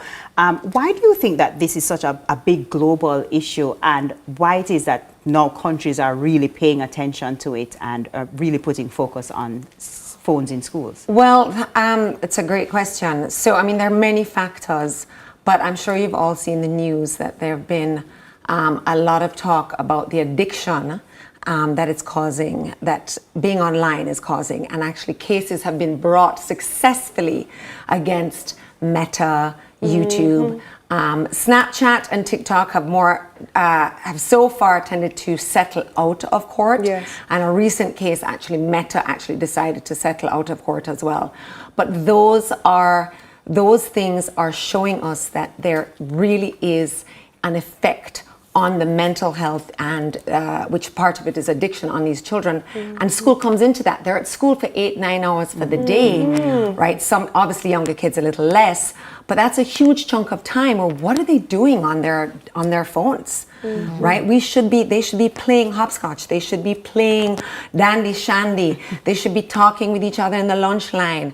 They should be talking at the lunch table. All those things. Meeting kids in other classes, interacting, as you said, Deborah Gale, the conflict resolution, right? Critical thinking, all of these things. And it's a global issue because it's affecting the mental health of children. Well, what's interesting is obviously the conversation is, does the ministry get involved? But the schools often have autonomy to make their own decisions for their own institution, because your child may go to a school where phones are not allowed, where my child is going to a school where phones are required, not even allowed, required for assignment. And so how do we treat with it? Because there is a level of autonomy that the schools do have. Do we say to the ministry, no, as you can see based on UNESCO's findings, this is a global issue. You need to take reins and make a decision, or do we say each school make a decision? I think the ministry personally make a decision. I don't think it's fair to put that pressure on the administrations. In the institutions. I think the ministry should have some kind of decision in terms of that, but it's interesting because it also depends on the demography of the school as well. And so I don't think there should be a whole ban without some kind of parameters.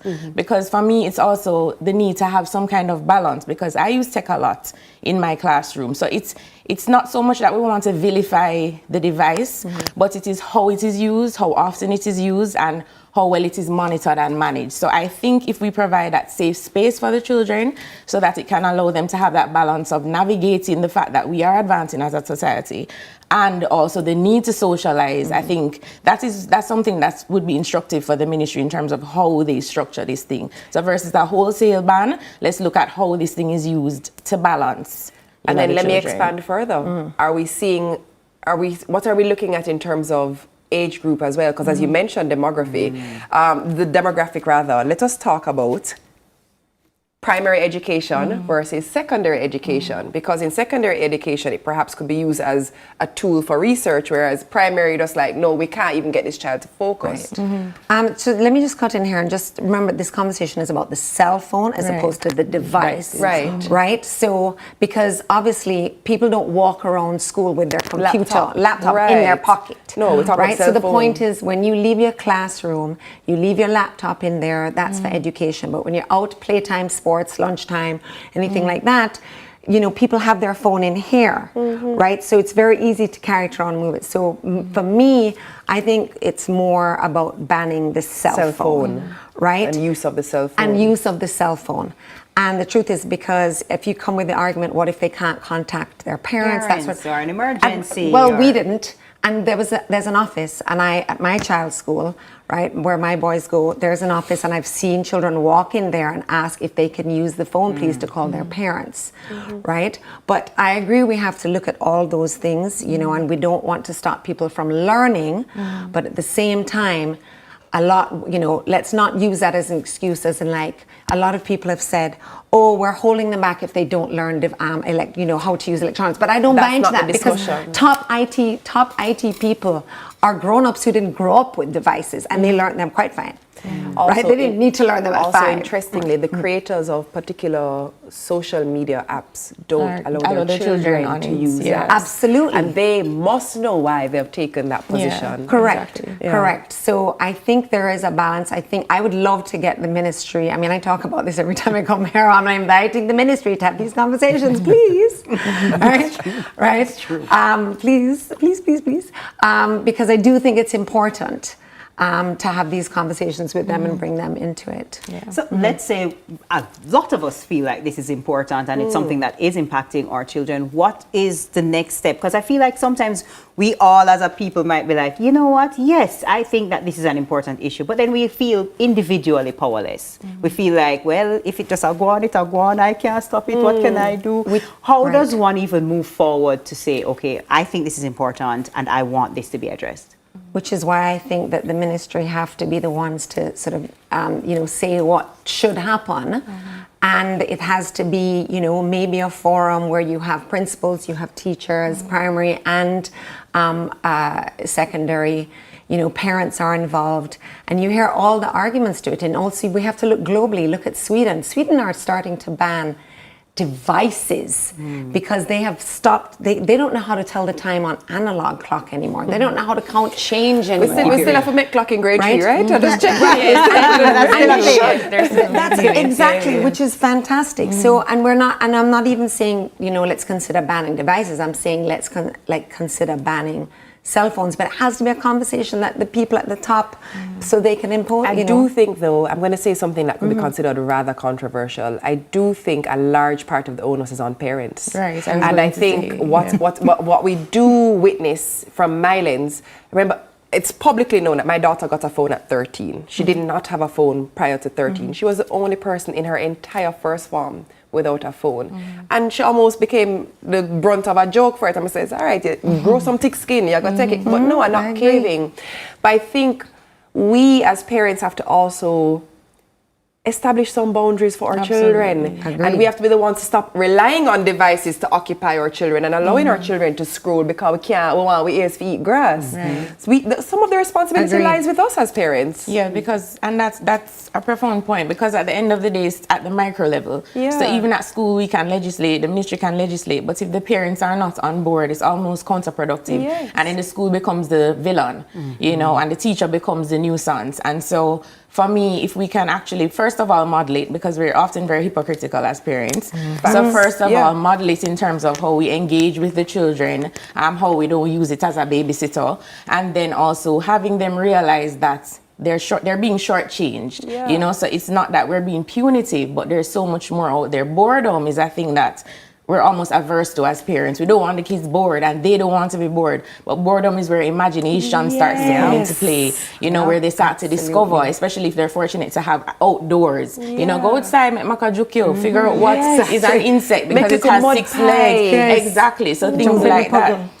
So it is in fact true that if as parents we can get it right, then it would become a village effort, with the parents and the school, and then by extension the government. So agreed. Absolutely. Mobile devices in schools, a very interesting conversation, and I'm sure Emma will have more for us in the future. Children still have to bed off in Savlon, kind of outside a room, No, and the Savlon I'm not going outside, Mom. I just want my tablet. Okay, my tablet. Our guests have been our resident cyber safety specialist here with us today, founder of Cyber Bright, Emma Sharp Dalton Brown, and educator and leader of staff development at Creative Kids Learning Academy, Deborah Gale Williamson. Be informed and be in the know. Stick and stay. We have more Sunrise after the break.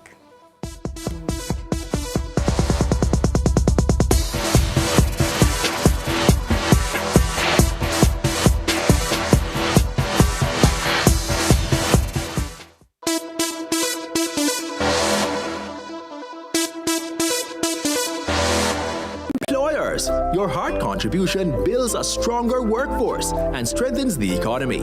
It's not just contribution, it's transformation. The time by heart is... We want a piece for Jamaica. Yo, what are you? Oh, man, none of that. Yo, no, brother, no. I'm not sure that. Can I see you ever play ref? No, big game, yeah, but I look a bad game. No, I said, place when you come from, brother, I want to live good, man. I want to live good, brethren. No shake hand, I can play a little bad, brethren. Really have to shake hand? Yeah, man, and no badness, brethren. Just live good, man.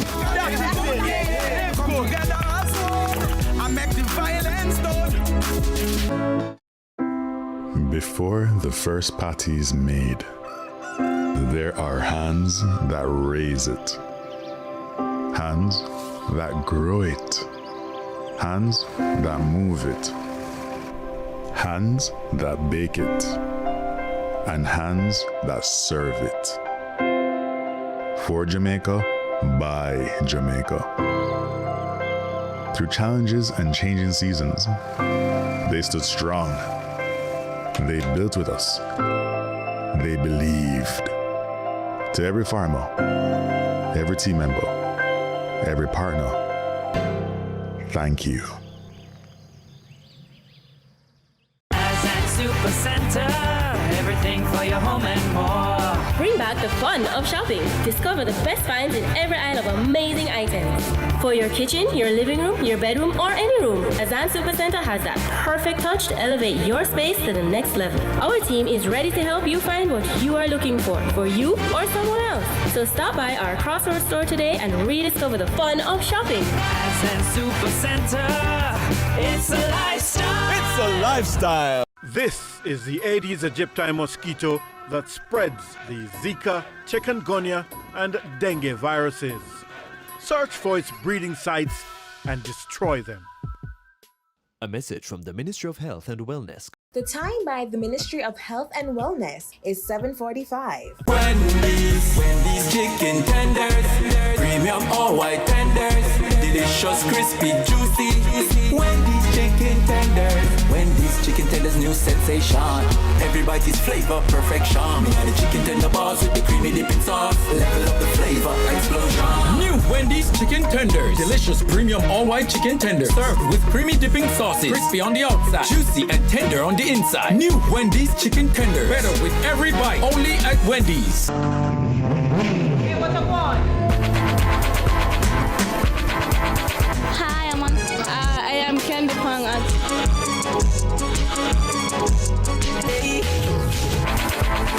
Watagwan. Watagwan. That's a guan pa. Watagwan. Watagwan. Mondays, Wednesdays, and Fridays at 8 a.m., 1:30 p.m., and 10 p.m. on CVMTV. That's a guan pa. What's a guan? 4 ranked JFC teams, and Pot 2 will have the next 4 remaining teams. Round 3 features 6 JFC teams, 4 winners from round 2, and the second and third place teams, and 6 JPL teams will enter the competition, excluding the JPL champion. Pot 1 will have the top 3 ranked from both JPL and JFC, and Pot 2 will have the others. The next round is the quarterfinals, featuring the 6 winners from round 3, the JPL champion, and the first place from the JFC. It will be a random draw with no pots. Teams then proceed to the semi-finals and the final. Each team will get prize money based on how far they advance in the tournament. A total of $4.75 million in prize money will be paid out, with the winning team taking home $1 million. There's also a $50,000 purse for the top goal scorer and the winning coach. Get ready for the newest and boldest club football competition in Jamaica. This is David versus Goliath. This is the Popeyes Challenge Cup on CVM TV. Tune in to Lead Story, weekdays at 6 p.m. Hosted by Jody Ann Quarry.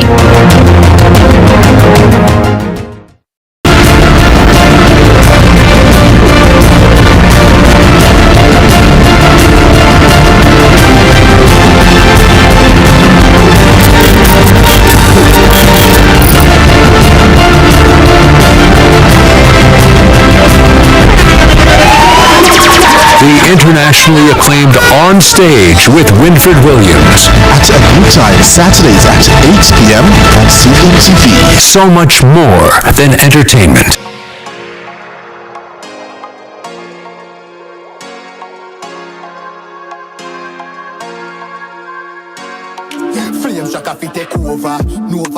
Saturday, May 13th, the J. Ray Nephew Anthony Spalding Sports Complex comes alive for the Jamaica Women's Premier League final. It's Arnett Gardens versus Fraser's Whip in a battle for glory. Hosted by the entertaining Danger Harrison, with KFC post-match show featuring Kaka High Flames to turn up the vibes in the jungle. Kickoff is at 5:30 p.m. See you there. Powered by KFC.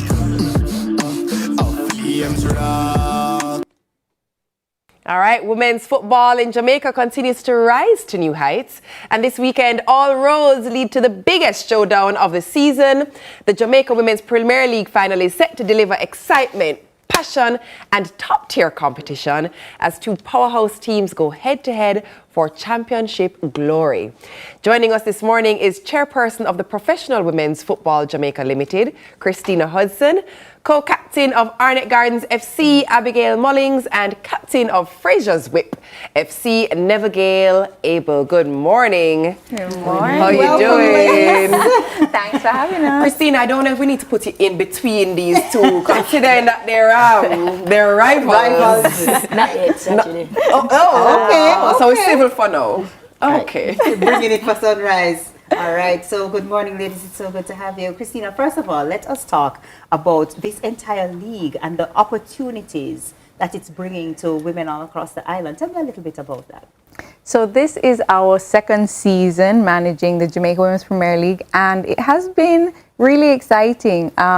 You know, I wanted to talk about this today because I keep hearing this thing about women's football can't make money, women's sports can't make money, but women's sport is commercially viable. What we have done in just 2 seasons, as you would have known, all of the sponsors from season 1 came back on board for season 2. Which is a big deal. And we actually have people coming to us asking to sponsor for season 3 now. Now that we have shown them what these ladies can do, what we can accomplish. Women's football is one of the fastest growing sports worldwide. And once we give these ladies the opportunity to shine, they're going to do so. So I am super excited to continue going into season 3. And I'm excited for an exciting finals on Saturday. You know what's exciting as well, Christina, is globally there's something massive happening at the moment. Absolutely. And it is that Bonnie Shaw has been named Player of the Year again. She's received the Golden Boot. She's obviously just confirmed that she's signed on to stay with Man City she's now the highest paid woman in women's football globally. She's from Jamaica. Born and grown, schooled right here. So when you take that happening internationally right now and you look at the league that you have, this is also saying we are perhaps looking at the next Bunny. We're looking at the next international star. What do you say to viewers who want to come on out to be like, you the next star is right here? What do you say to them? You know, last season, sometimes we'd go to the games, we'd be like, Lord of mercy, there's only 15 people here. But you can ask these ladies, we're seeing hundreds of people come to our games. Even Carlene last night was saying, sometimes she goes and she sees more spectators at our games than even on the men's side. Jamaica does not lack for talent. You know, our players, they have the talent. So it's just to give them the visibility so that they can get seen. One of the players was actually Venetia Reed. She's one of the older players in the league, and she was saying, you know, if we had this a few years ago, who knows how many players would really be, you know, stars just like Bunny. So now that we do have this exposure, I'm hoping that you're going to see a lot more from our Jamaican girls going forward. Well, speaking of stars, current stars, future stars, stars in the making. Let me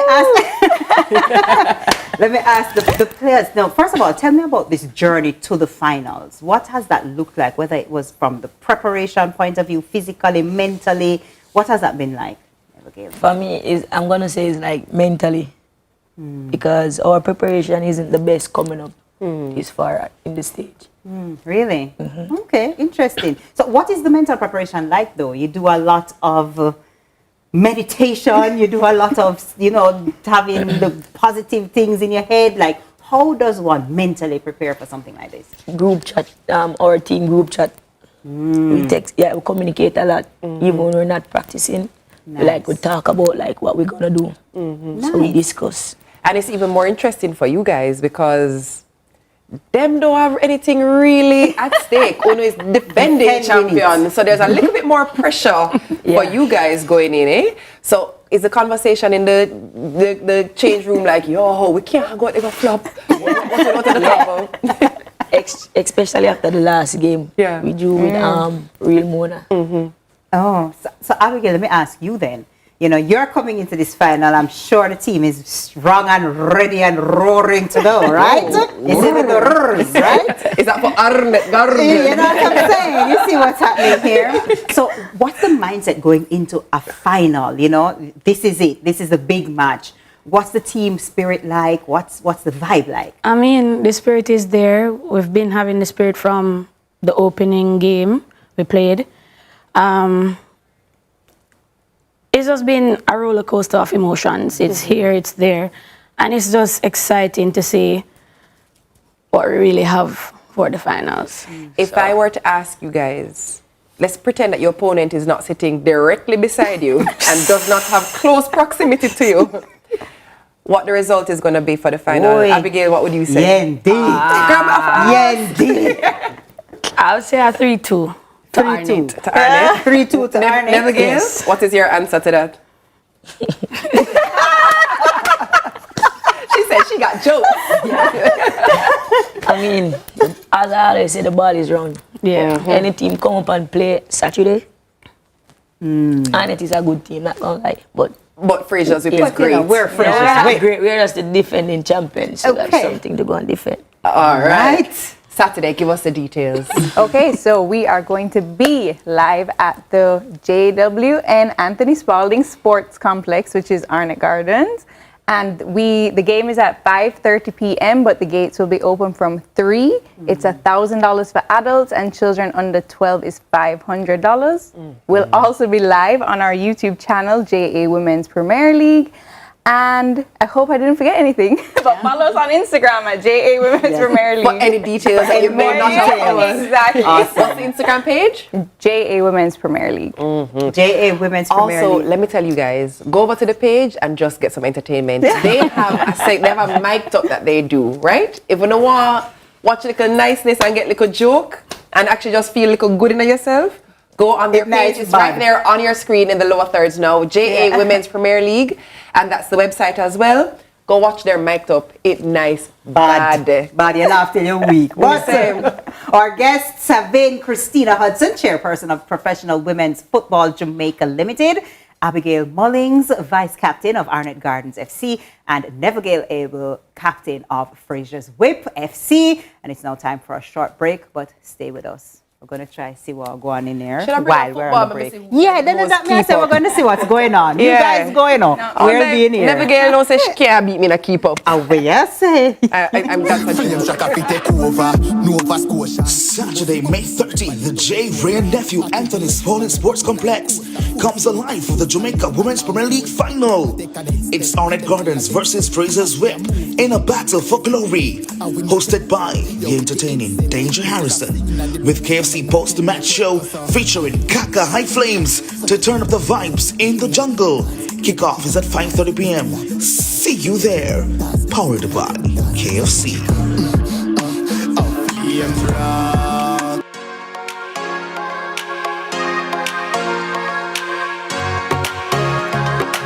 Is the Aedes aegypti mosquito that spreads the Zika, chikungunya, and dengue viruses. Search for its breeding sites and destroy them. A message from the Ministry of Health and Wellness. The time by the Ministry of Health and Wellness is 7:45. Wendy's chicken tenders, premium all white tenders, delicious, crispy, juicy. Wendy's chicken tenders, Wendy's chicken tenders, new sensation.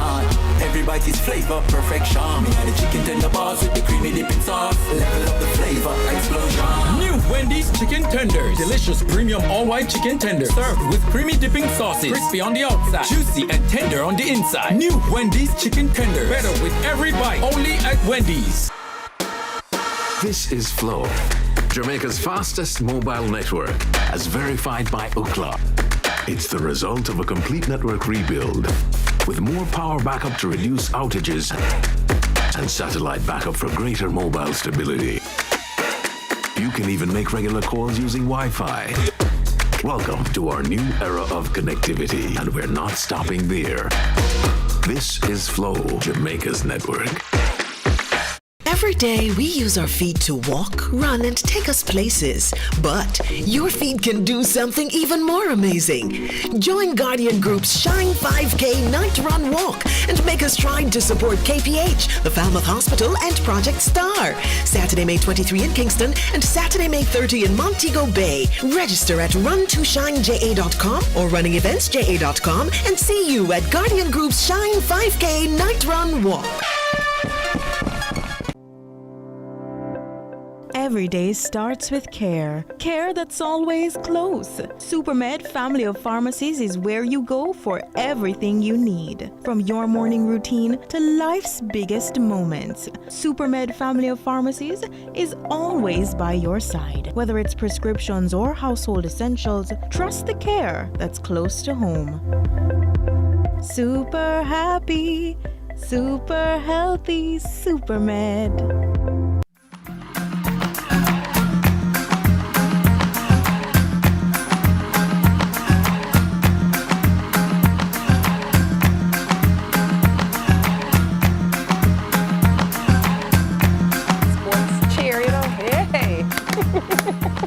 Hey there, glad to have you back with us this morning. Now listen, we joined the celebration of 2 decades of youth athletics excellence as Mona Preparatory School prepares for its 20th staging of its highly anticipated Mona Prep Invitational Track and Field Meet.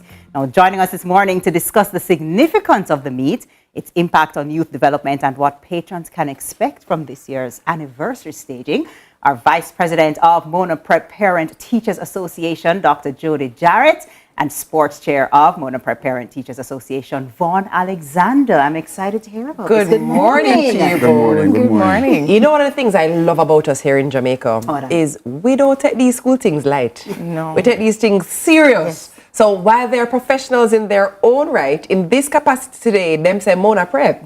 Just in case there's any confusion. Exactly. We are setting it straight. Yes. Mona Prep. Let us talk about what is coming up. It's the 20th anniversary. Jody, give me the details. Okay, so it is our annual Mona Prep Invitational Track Meet. It is our 20th staging, as we said, and it will be this Saturday at the Jamaica College Ashenheim Stadium. And we're looking forward to just a greater display of athletic prowess in our youngsters as they prepare. I mean, this is the last meet before the GISA Prep Champs. So it's like their time to show out and kind of just give it their all before they go onto that stage. Well, Vaughn, let me ask you, 20 years is no easy feat. And for those of us who aren't familiar, what has that journey been like from 2005 to this year? What has it been like? Well, we actually started in 2003. We lost some years due to COVID. Yes. Right, so this is the 20th staging. The transition has been significant. Can you imagine in 2003 when those organizing committee members started this journey? I don't think they looked on the track and saw 20 years. See what you did there. and saw 20 staging. However, what has initially started out as a corporate era event, just a few schools in and around Kingston, has now emerged into a G3 calendar event. Right? It has now schools from all over the country coming. This year we have 45 schools registered. Oh, wow. Yes, over 1,000 athletes. So, significant. Let us talk about that. Let us talk about the fact that, yes, we are talking about a track and field competition, but this plays such a bigger part in shaping our young people. This is not just about running down the track. Talk to me about the bigger picture for the children. All right, the bigger picture. Jamaica's athletic development pathway is obvious. Everyone sees it. As a matter of fact, persons might say we start running before we crawl. For sure. Right? And every school has an athletic program in it. And we don't want to miss the fact that the greatness or the legacy doesn't start at the Olympic level. It starts here at the grassroots level. Right? And so this Mona Prep Invitational facilitates the growth and development of young athletes. We want them to understand that the habits that they develop from this stage, the discipline, the commitment, the dedication that is required is what you will carry through your entire career. And well, Dr. Jordan, let me ask you this. For those of us, maybe we've never been or we went last year and the year before and we're looking to come this year. Is there anything different about this year or what can spectators expect from a meet? We don't want to give too much, right? Jody. Record after record. Jody, just cool no man. You have to give a little crips no man. But of course, we have some sponsors on board, and so they just look out for an amazing time. We're going to be doing giveaways throughout the day, etc., for those patrons that are there. and just a lot of fun and niceness. You know what I mean? Love that. I'm looking at some details on screen there. So it is on Saturday, May 30, 8 a.m. And there is an entrance fee. Tell me about that. Okay, so children under 12, $500, and adults are $1,500. Nice. I mean, Nice. nice. Okay.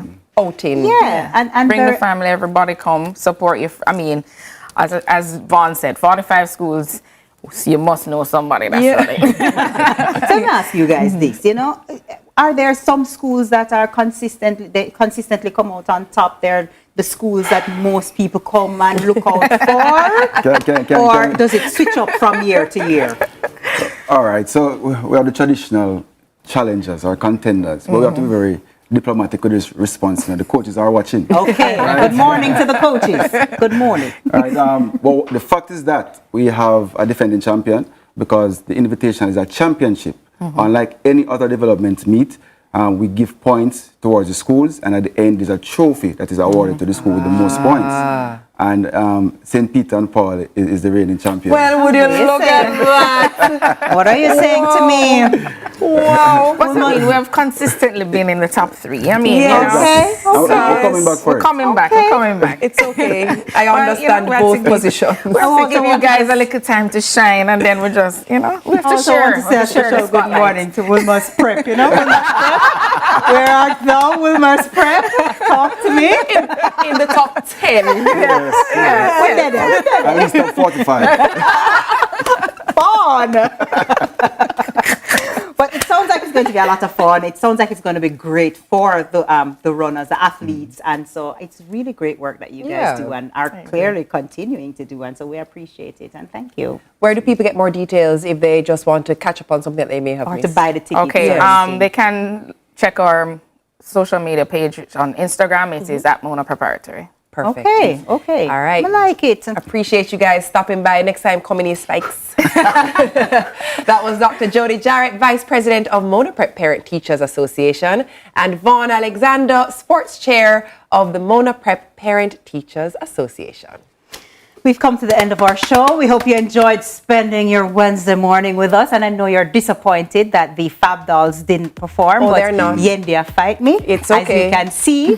Bad mind is active. The bad right mind is here. active. But Consider it an act of service. No. Save your ears from hearing TKC. I'm going to do it Friday. I'm going to try to see what can go on. But the connection and these conversations have been going on over at Instagram at CVM_television. So be sure to check that out. Also, enjoy the rest of your day. Go out into the world, have a wonderful day, and as I too would say, God. Oh, no. Without no. It's okay. No. Have a wonderful day. Remember to be good to everyone you love, but also be good to yourself. Be good to people. Be nice. Be nice. Smile a Be while and nice. face a rest. And don't sing if you can't. Have a wonderful Wednesday. Have a wonderful, wonderful Wednesday. Mercy said no. Wonderful, wonderful Wednesday, I say. Oh. Wonderful, wonderful Wednesday. Can you take it, please?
Securing what matters most. The time by Hawkeye is 8 a.m.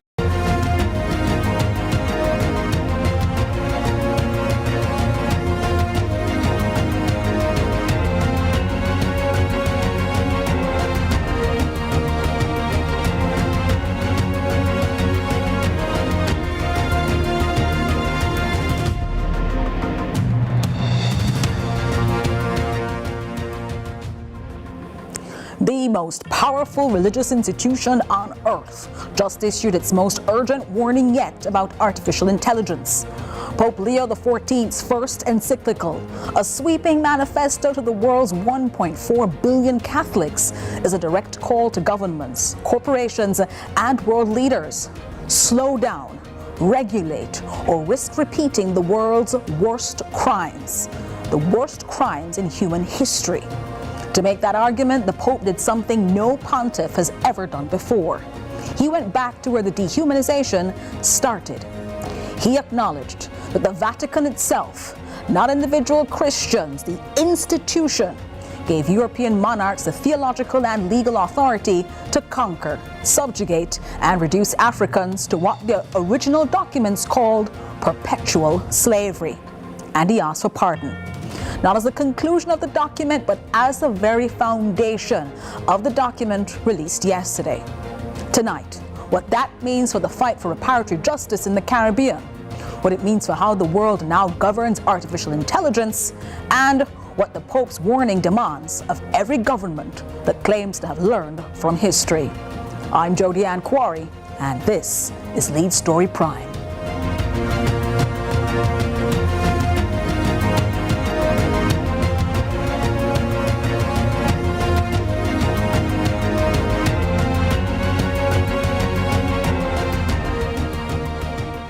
We move from the Pope's apology to reparatory justice as he released his encyclical yesterday.